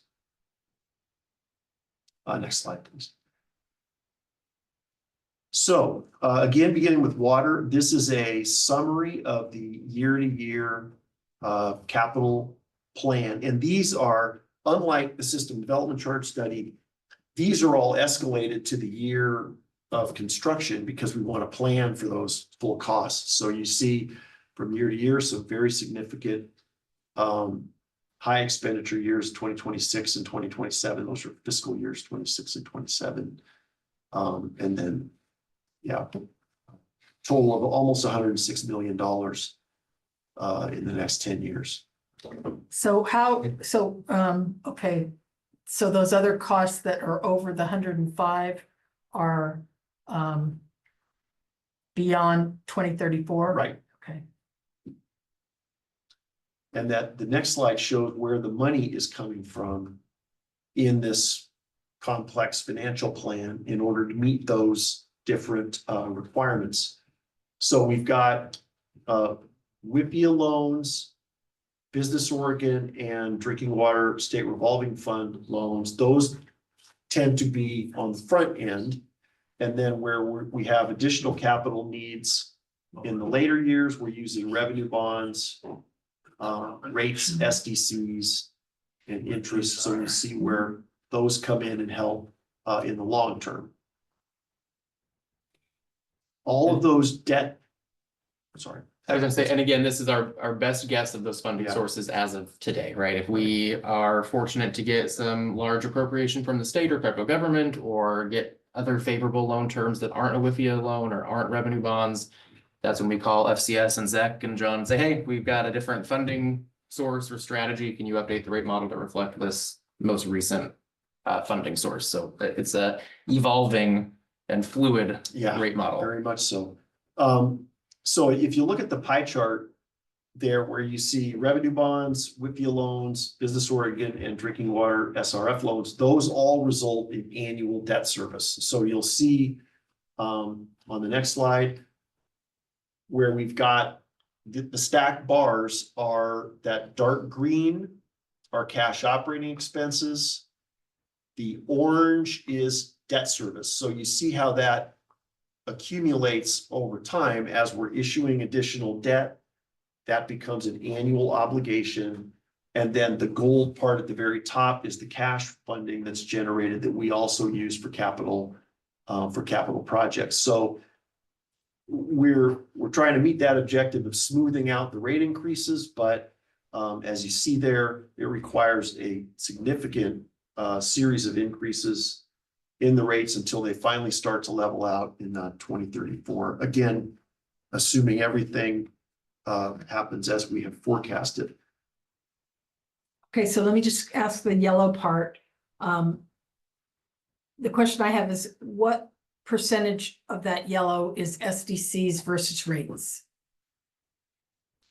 I'll have to get back to you. Yeah, on and that. that's fine. But that, that's kind of my big question of. Yes, I get it that it has to be liquid and that the rates reflect that and all that, but if you don't count that you're bringing in SDCs at all, then your rates are artificially high. And how do we, Right. That's a good question. That's why I asked my question earlier about how many SDCs we're actually gonna get over the next few years. That's Yeah. a great question. it is, and that is an area where I know we are assuming SDC revenue, but we're always a little bit conservative on that because it's an unpredictable, volatile source, but that's an area where we could certainly, it may be that you take on the first couple of increases there, and as you see SDCs are coming in at a certain level, Can you could adjust. vary from this plan. Yeah. Adjusted You're every, not- You're not tied to the plan. That's a adjusted really- after the fact when you got Exactly. the money in there. When you know you've got, yeah, It's something that we haven't really done in the past, but certainly need to look at doing in the future. Maybe it's every 18 months or 2 years. Okay, what did we collect? What didn't go to those short-term, small dollar capital projects? So what SDCs do we have on hand? And then is there a loan that is close in dollar amount that we can pay off and get out of that debt service? Or does it make sense to keep that cash still on hand because it's earning 5% and the debt service is only at 1.5%? But how do you right size that Yeah. ship constantly and make sure that you're not saving money that you don't need to save or paying debt service you don't need to I pay? love that idea, because right now we only track to a budget, and this is Right. not a budget. Right. So it would be great if we tracked to these 3 items or four items on this chart as well. And maybe that's an additional thing you bring up in the budget cycle, what we do. Now that you got a finance director guy. That's why he's here. Rich. Hey, is there a reason that multifamily water is 6% cheaper than single family? is that in the So when you go to our rate model, Swin's thoughts? page 10 or 11, somewhere right there at the very top, single family is 601 per 100 cubic feet, multifamily is 565.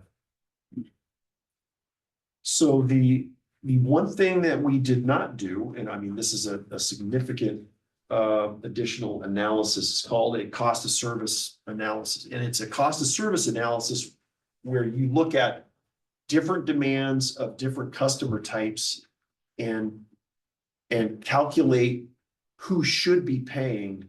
You know, if there's a 36% increase, we're applying it across the board. So I guess that's a long way of saying, I don't know how these rate differences were created. That wasn't work that we did, that cost of service analysis. And then So I can't speak to that. really. commercial and industrial water is, $5.18 per 100 cubic feet.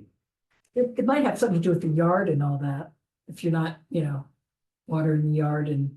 It's fine, but I just don't understand, well, I mean, again, that's a decision you make. I mean, if I chose not to water my yard, I guarantee the city's not gonna lower my rate to $5.65. Well, so in a cost of service analysis, one of the things that is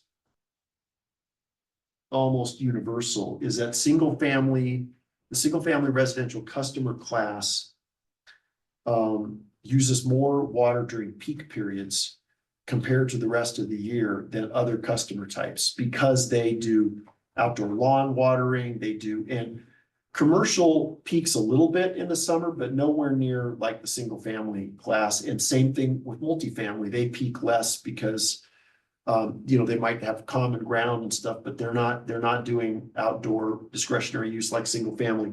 That's usually why single family rates, volume rates are higher, and I'm betting that was the case here when that cost of service analysis was done. Aren't they measuring all the same CCF? I'd like to just see it Per go up. unit.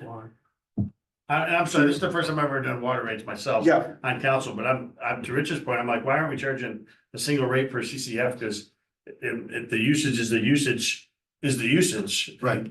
If you use more, you pay more, you use less, you pay less. Oh. Why is it not a one How deep do CCF? you guys want to dive? Because we can. Well, I just kind of want to see it be even. I'll be blunt, like, that's what I don't think it's right that multifamily gets it at a discount. When it comes to commercial and industrial and that, you can make an argument to me that those are generating jobs and that but I mean, you can also make an argument that that's a part of the business plan that's passed on to the consumer at the end. I don't know, but I do know that those should be, it's the same when it comes to water sewer. I mean, I'm sorry, it's the same when it comes to wastewater rates. I think that should be the same for water rates as well.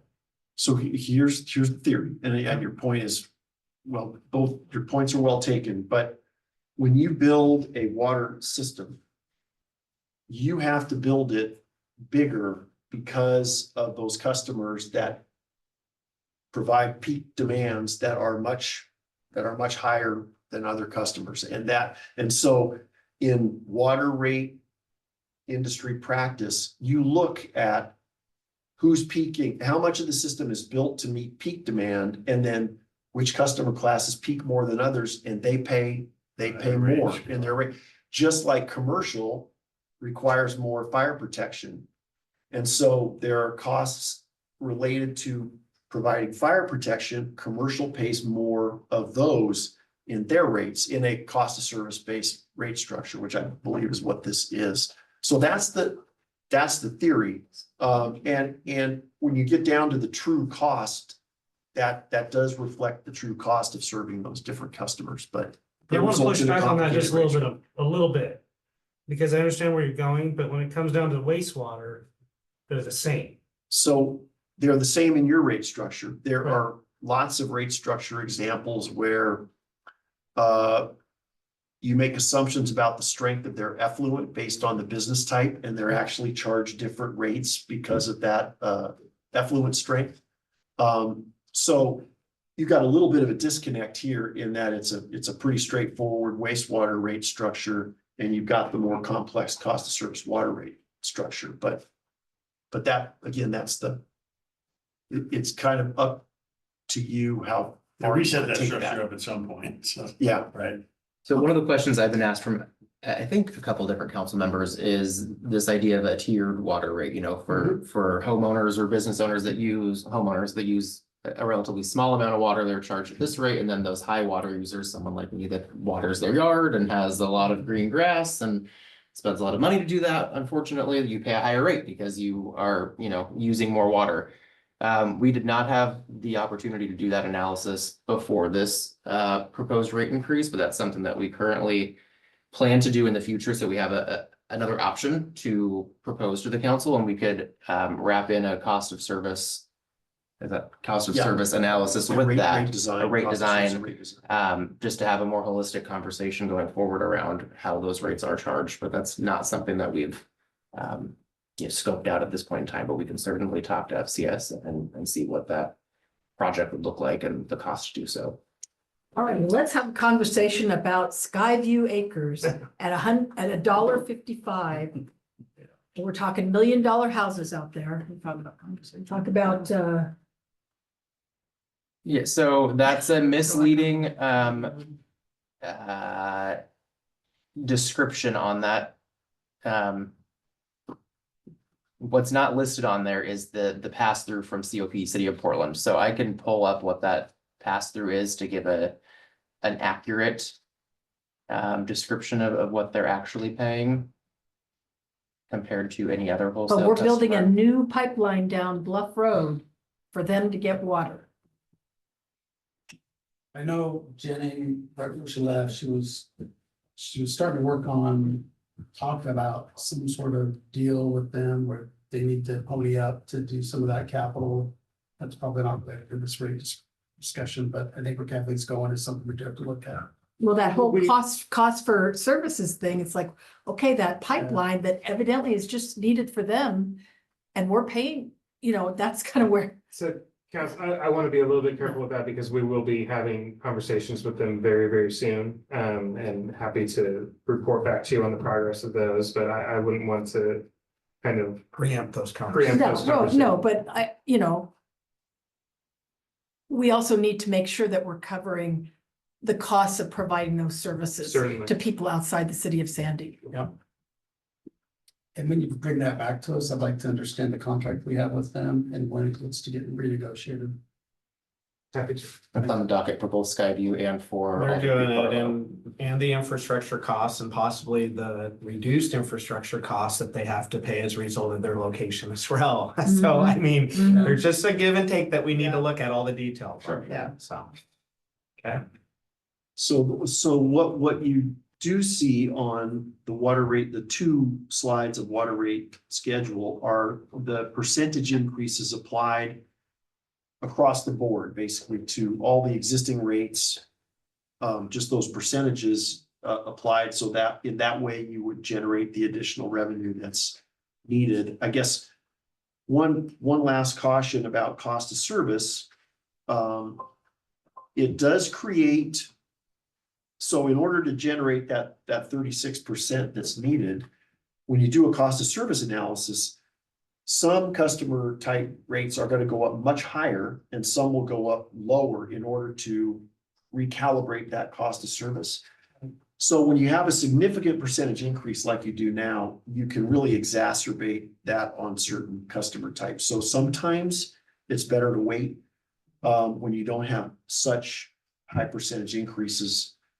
Because you end up, making it much worse on certain types. 11% increase when you recalibrate would make more That would sense be than better. 36. Yes. Well, the other thing is that we've been tending to increase the rates in July because that's the beginning of the fiscal year. And yet that's when then all of a sudden this increase Hurts the starts most. coming, with your irrigation bill. Which gets way exaggerated. People are like comparing it to what it was in March or April and. Yeah, I should have made that point in my opening remarks. So for years and years and years, we did November work sessions about rates and then they were adopted at the end of the calendar year for a January implementation date. We moved away from that. That first year of COVID, we delayed the rate increase by 6 months. That got us into that June, July timeframe. That more, it aligned with the fiscal year easier. So from that standpoint, we were like, hey, this is great. And then we had a couple large utility rate increases at the same time that water consumption was also spiking. And so this was kind of an attempt to get back to this more leveled out time of year. So those rate increases aren't felt so impactfully in the warmer months. So this is a January-ish implementation. Yeah, that we're talking. if it's adopted at the first meeting in December, we'll send out a notice to utility customers shortly after adoption, and then they'll see the actual increase in their January utility bill. Cool. Okay, and then we do have a bill comparison here, assuming 10 CCF, 100 cubic feet of usage. On the next slide.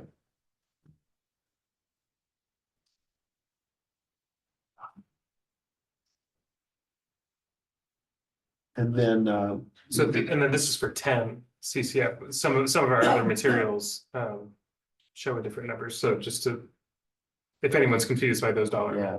So we use the 7 CCF as our sort of comparable number internally. That's what the average customer is using. We ran that analysis periodically to make sure we're still getting an average number.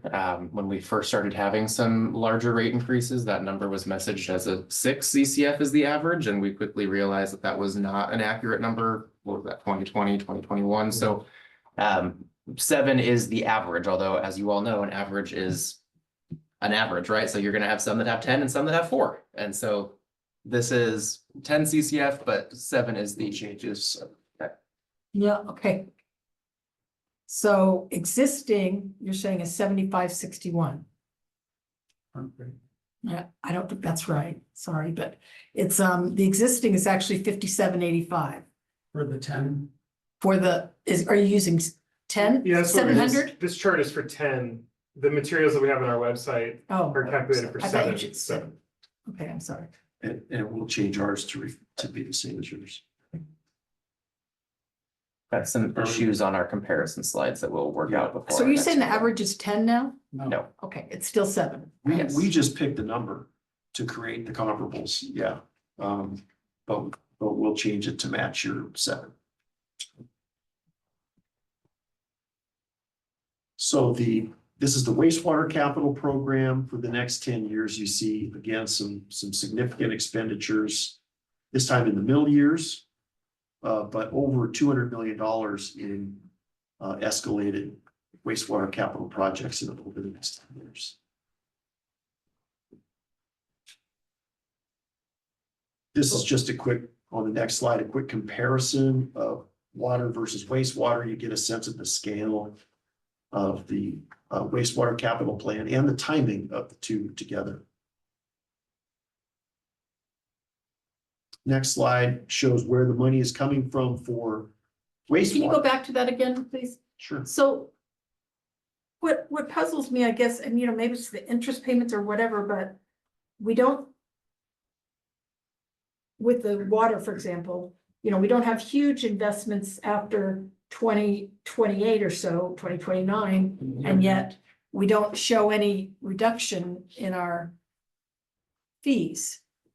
no, Well, In fact, they're going up quite a bit. You've had to They're issue- going up 11% per year. you've had to issue debt in order to meet those capital expenditures. In the You're first not, few like in years. 2027, Yeah, you're not spending 25 million in cash. You are I taking know, that yeah. debt. And so the debt, each subsequent debt issue layers on the Right, the previous debt. interest, So, yeah. and even. I'm just asking, is it ever gonna go down? It's kind of my Well, question. I just.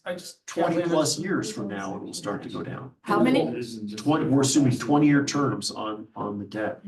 And I'm just gonna point out, Kathleen, that in the water capital, the CIP for the water in years 2028 to 2032, you're still calling for 31.8 million in capital.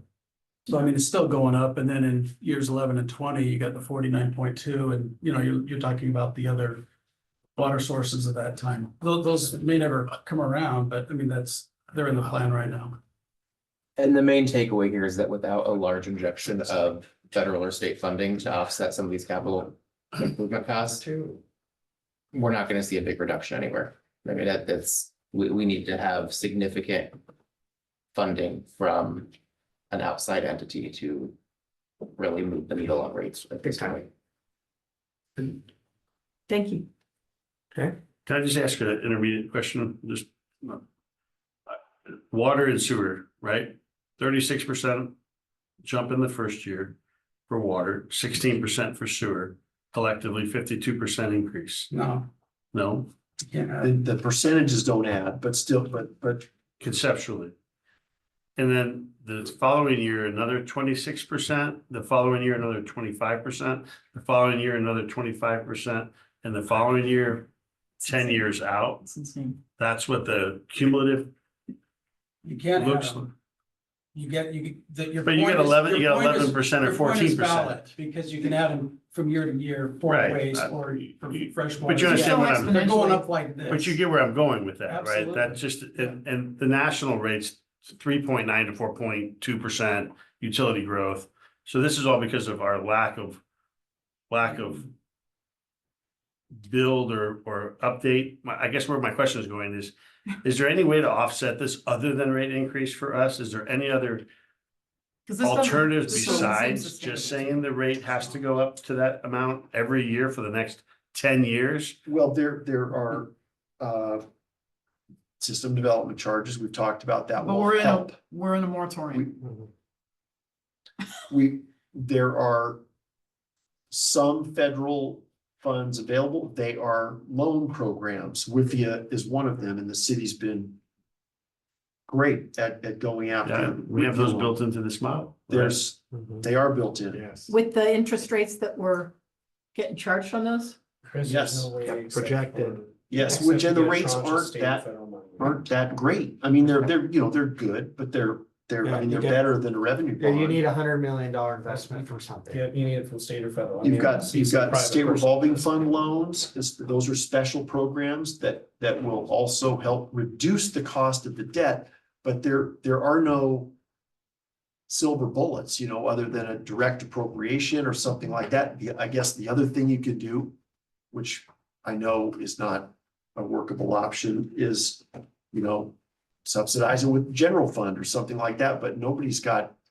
And I don't assume the city has general fund money that they want to be Or, you subsidizing. start, right, I mean, It's- this is kind of outside of this, but, or, you start going down the path of that pipe, right? So, and you start collaborating with neighboring cities and communities and who else needs more capacity, who needs access to a pipe to get that stuff down?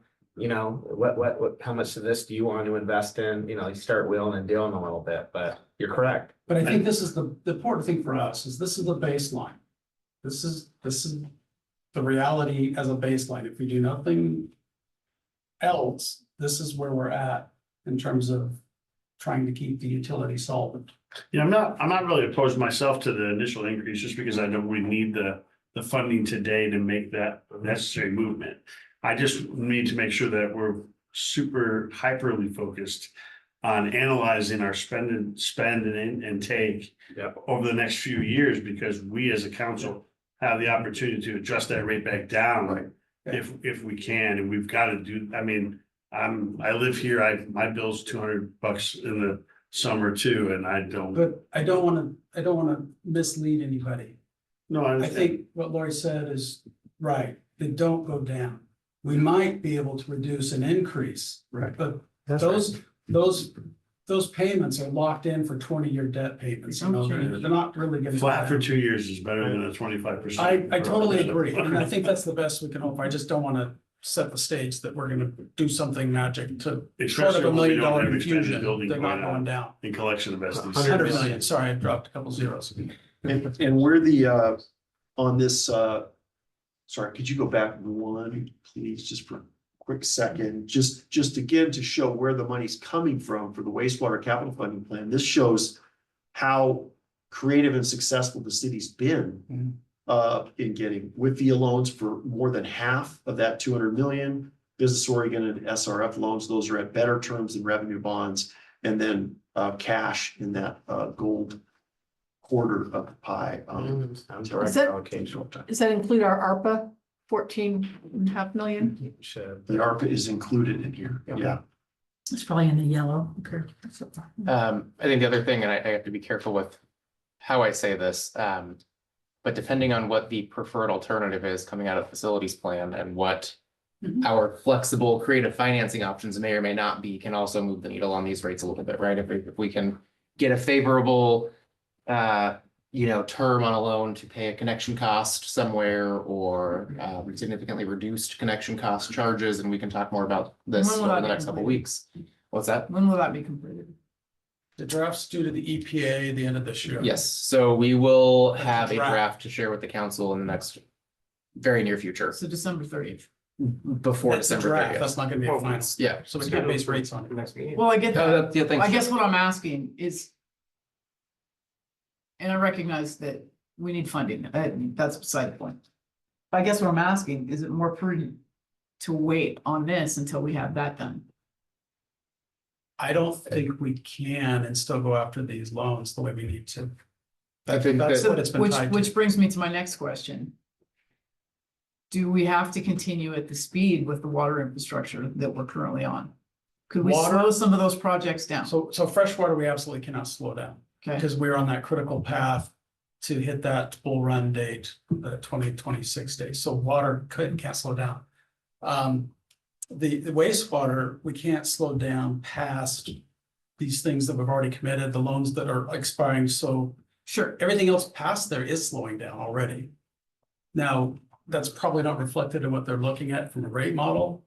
But, you know, we don't know what's gonna come out of this draft plan with EPA, what they're gonna accept and so forth. So there's, You get what I'm asking though? yeah, but the I'm program trying to itself, figure they're out slowing, how to they're get these starting rates to lower. push things out, decisions that they can while still making progress. So if you look at their spend right now, it's not as high as maybe we thought it would initially be, just because of some slowdown, but all the urgent stuff around the collection system, the current treatment plan improvements, those are still, you know, full speed ahead. Because we're still lack redundancies. Totally. Yeah. I understand. Is there a reason we have to do? What is it, 30 whatever percent? Initially 36% and then 11s, a bunch of 11s. Is there a model, to Lori's point, that could kind of reduce the initial shock Do a couple of. and 18s. spread it out? That way, if something does come along, we can adjust that rate down. Not an issue the debt that you need to issue in order That was to the do the key. capital projects. And actually, I remember Jenny saying that a year ago. the where combined, these you know, came when from. you consider water and plus sewer, the combined increase this year is 24%. And next several years are 13% each year. So it's 24 and 13%. And you're saying the average water bill is $140?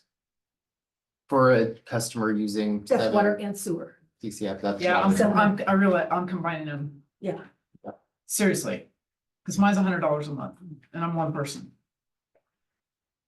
Okay, so the incremental increase from 1 to 4 isn't all that much because the per Yeah. unit charge on water is $6.01. So Unless that they're base a rate's teenager. capturing a lot of, Well, I'm just thinking a lot of people do a lot of laundry, right? You have small kids, you have babies, you do a lot of laundry. Combination of, you know, the single family, rate, you know, that's 15 More plus trash, the, laundry. What's that? More trash. Yeah. Whereas I don't do a lot of laundry. It's not lost. I mean, I just hope it doesn't get lost that this is, I mean, combined, it's a $300 a year increase, right? Well, and So what's it is a missing, chunk of money. Or, It's a lot. and what's missing from this chart, and it'd be nice, nobody wants to see it, but if you could bring the last 4 years into this chart, that would be helpful, because we've been on this 25, 30, 30, 30, and I just want to point out, I don't think these numbers have changed from what it was presented 4 years ago. I have all those numbers here. I'll They're send out. more, these- I don't, I mean, maybe they changed a little, but the trend has been predicted from, from when we first got into this. Well, we've This gone is what from they said we'd have to 53 in do. 2019 from combined to 85 in 2020 to 96 in 21, 115 in 2022, 142 in 23 and 24. We didn't change, we didn't increase it. So going from 53 to 142. It's a lot. I'm not closed off to the amount of money that we have to spend to get what we need to improve our system. I'm just more curious if there's other ways to spread the cost across the families in Sandy.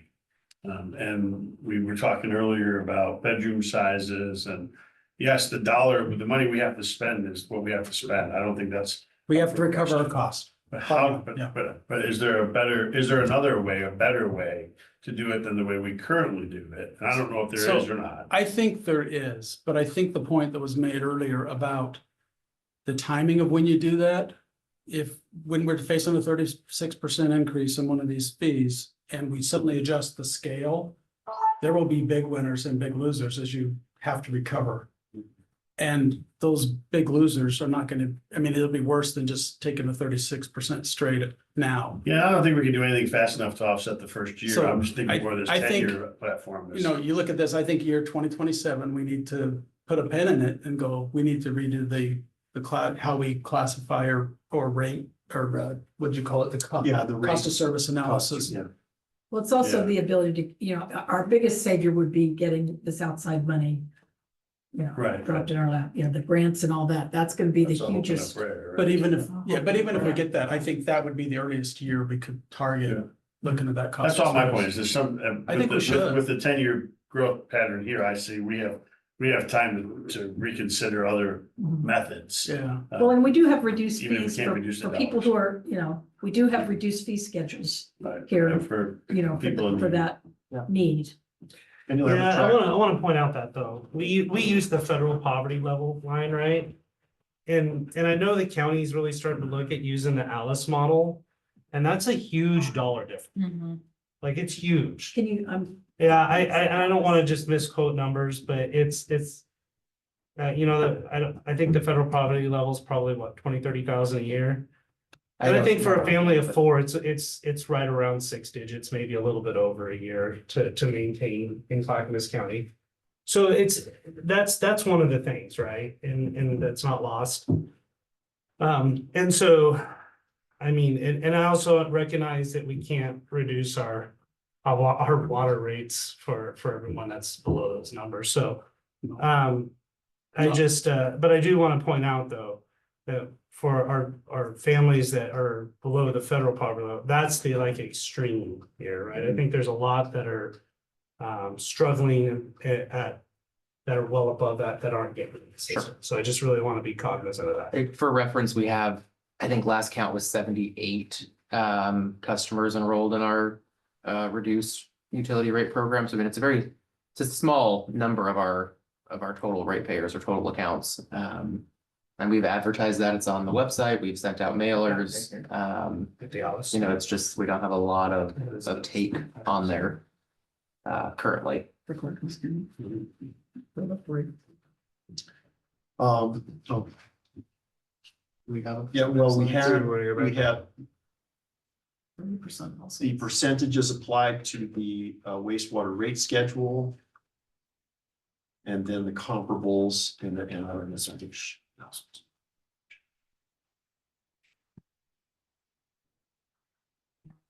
I will say that somewhere I was just looking for, but I was looking at our rates compared with, surrounding cities, and they're not that much different. So everybody's water and sewer rates are going up. Well, and it's not just, But it's every utility. That's the thing, right? It's the That's every compounding utility. cost of living right now. So you've Right. got 18, PG's trying to go after another 18%. You've got everybody else is going up. I look at the Action Center 5 years ago, we were serving 235 families. Now we're over 1,000 in 5 years. And those are people in this community. Yeah. And so, we have to be cognizant. We sit here and we affect people's ability to survive. And it's not just as simple as sitting here and going, 36%, no big deal. Well, for a lot of people, that means they're eating cat food next month. So. But it also, to that point though, just a little bit, there is also the fact that if we don't do this, that like, we're gonna really be up a creek without a paddle. And it's not the good kind of creek, it's not the clean water creek. Well, and it's not like they can, move to the next town and Right. get a big, huge, and I don't, I think collectively, there needs to be a discussion of how Oregon pays for their infrastructure. And It's- I'd remind people, I know our family, a lot of our worth is in our home. And you're also protecting home values in the community too. Mayor, I'll just echo what Councilor Hookins had said a little while ago about I think September 2027 compliance deadline for the cryptosporidium issue. So that's the reason one of the reasons you see the 36% increase here is because we got to start building that new pipeline like right now. And so, And we don't have funding for it. I mean, that's still, it's not completely funded. We have to get the rate models to Right. support the options so we can go after the cheapest funding, or it's gonna go up higher. And we can't afford to wait because we have to hit that deadline. All right. So, yeah, I think that's, we've seen pretty much all of our material. Thank you so much. Moving ahead, right? Yeah, so I'll just close out that topic real quick with, we've got some questions here that staff will get answers to, provide that information back to the council. But our path forward, unless instructed otherwise, will be to bring back, these rates and hold a public hearing on December 2nd. It's great. Thank you. Thank you so much for your time this evening. Thank you. Mark. Thanks Appreciate it, very sir. much. A lot of material. Yeah. Thanks, John. You can say that. All right, Thank you. we'll go ahead and move ahead to our report from our city manager. Yeah, thank you, Mayor. Thank you, Council. A lot of discussion on some heavy stuff this evening, so thanks for bearing with us through that. Just a couple updates. I gave my final approval on the Public Works Director recruitment brochure today, so that should go live tomorrow or Wednesday. A few days behind schedule from when we were hoping to have it live, but we'll start that recruitment here very, very quickly. And then I mentioned in my weekend update to you some door access controls, building security improvements that we're looking at doing. Greg has done that RFP process, so he's looking at the quotes from various contractors to see what those costs are going to be, and it's kind of an a la carte option as far as what buildings we do work on and what buildings we don't work on. So we'll be bringing back hopefully a contract for council approval in the next couple of weeks to get it started on a couple of our buildings that we do have some budget for. And I don't have, much more to offer other than that at this point in time. But what I will say is that it's been a long conversation internally, a need for quite a while to have better security on many of our city facilities. And I think we can squeeze out a couple of these projects in the near term without having budgetary impacts. We'll be bringing that for a larger conversation with the council in the near future. Very, very important, you guys. Especially with the heightened tensions and just the world and the political landscape, but also the harder and harder decisions that council has to make that impacts people's lives. You never know how they react to it. And our staff sits at a very vulnerable position, specifically up front there, which is a lot less vulnerable today than it has been in recent years. But awesome. Thank you. Thank you. No, That's all for me. Yeah, Cool. Perfect. Don. very short. Well, I apologize for cursing this meeting by asking Jeff what time he thought it would be over. When you come back, Tyler, with these utility increases, I suspect we'll have more than staff in the audience. And I think your staff report needs to be reflective of where we've been, acknowledging the increases we've already taken, and really focus on why we're increasing the rates. This story about the cost recovery and funding these things that we have to do, these critical projects. I mean, it's not gonna make anybody happy, but hopefully they get a more complete story, because we got it all tonight and they'll get a compressed version, but often without all the context.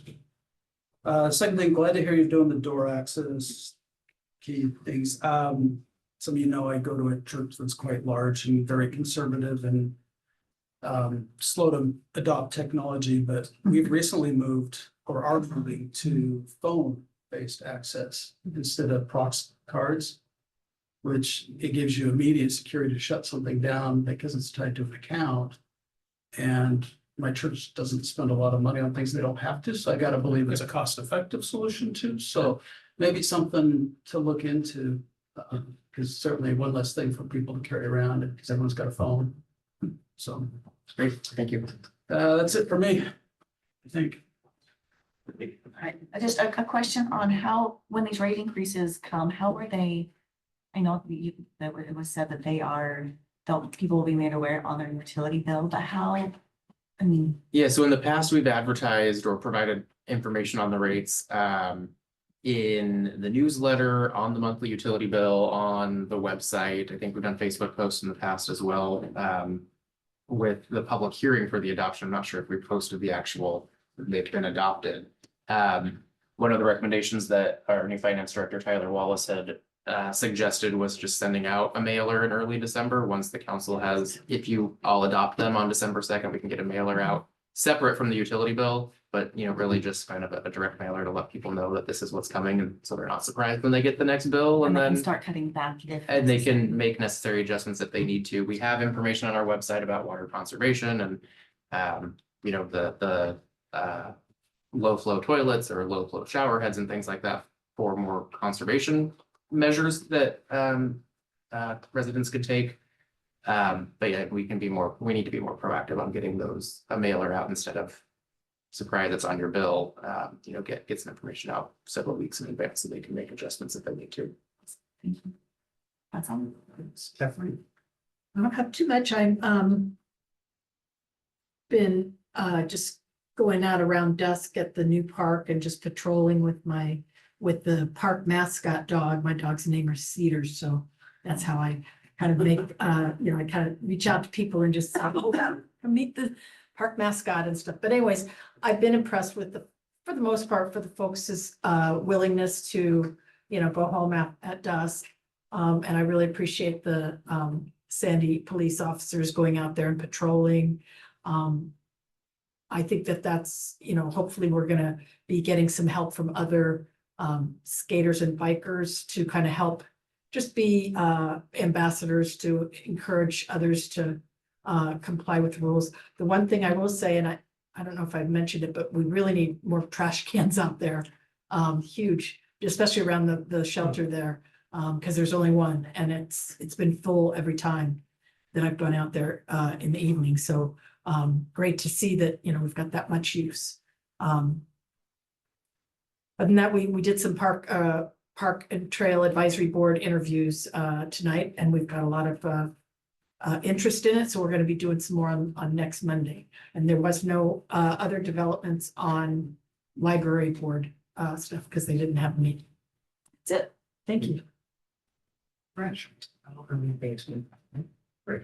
The parks meeting last week, they're kind of going over their budget and discussing that, and I think there'll be, the board president will probably be coming in and making a plea and an ask like he did last year around budget time, so look for that, and then that's all I got.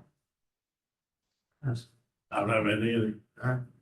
A couple things for me is, one is I know there's different opinions on the presidential national election stuff. I'm a dancer guy, but EPA has new leadership, right? And so no matter how you view what happened nationally, there's changes going on in all of these departments. So how we approach those negotiations, how we approach just kind of the dynamics of the EPA, what their worldview may be and what it may become, maybe more pro-business friendly, more development friendly, some of these things, but also may be less environmentally, some of the standards and those things. So I'd be looking out for some of that. Winterfest, it's coming soon, right? Can't park down the lower deal and got the setup and all the stuff out there. It's, I'm finding myself being off of 211 and going down to Barco on my way home more and more so I can see the lights. So awesome. I know we're all really excited for that. And with that, the start of it is always the tree lighting, which is coming up this Friday night before Thanksgiving. We are carving the turkey lighting the tree before we're carving the turkey, which I'm not sure how I feel about. I want to make sure it's clear. It's not an official mayor proclamation that we start Christmas before Thanksgiving. But it will be fun. It gives us an extra week of Winterfest this way. It was kind of started earlier, started late. So that's what we're doing. So hopefully a lot of the community comes out. Is there anything we should know about Friday night? Just standard fare, right? As far as I know. Standard Show up fare. and look for Show stuff. Show up and Cookies, drinks, all those. yeah, kinds so of we'll things. start over at the tree lighting, and then of course, if history serves. Is it we'll supposed to be just- pouring down rain again? Well, I haven't always checked the hit weather miss. that far in Could be advance. snowing. That could be snowing. Carl, did a deal Thursday, with past counselor Carl Exner, so please try to make it for that. Noon, right? At Bornstead Park. At Bornstead Park. I will not be. I will be also on Friday coming from, I just wanted to recognize, because a lot of people here in the community, Bert Key, others, myself included. Vietnam War Memorial dedication going on Friday afternoon on Steve Bates and the Boring community was a the force behind it. State Capitol grounds, Vietnam War Memorial dedication, which is just super impactful, very cool. Tell him congratulations, Yeah. that's huge. Absolutely. I can say it now, is receiving tax. They just did their press release. Christine Drazen was just named the new Republican House Leader coming out of that caucus meeting tonight. So obviously she is our state representative. My understanding, I'm not sure if it's been officially announced or if they would, that Daniel Bonham will be continuing on as the Senate Republican leader. The good news out of that is that both our state representative and our state senator will be in positions of leadership and will be sitting at the table negotiating major policy in this state, but you never know where their constituencies come in the middle of those negotiations. So Nellie, I'm sure we'll have a lot to do and talk about and be excited for that. And then I'll just close off with elections. Just thank you again to everybody who ran for office, and congratulations to everyone who moves forward, and thank you to everybody who just Not really over continues yet, to is show it? leadership. Is it done? You know, I think everybody has a variety of opinions on that. I know that as someone who watches vote counts and knows what's out, and I've seen a lot of closer races called. We'll see. I was We'll just- see where it all I think comes. another week or so before they certify it. Me and Jeff were Last year. talking earlier, I was surprised by the voter turnout, there was only 5,400 or so, and there were 7,000 last time, and I didn't know if they were still waiting to be counted, or if they. Well, there's a lot of undervote. I don't know. Yeah. I was surprised at the number of undervotes at the city level of votes that where the votes, they voted for national and higher level positions, but like at the cities like half, whatever. The certified date's in like 2 weeks though, right? But. Yeah. Isn't it? Yep. All right, with that, we have an executive session, so please, everybody stick around for that. With that, we'll adjourn tonight's meeting. Thank you.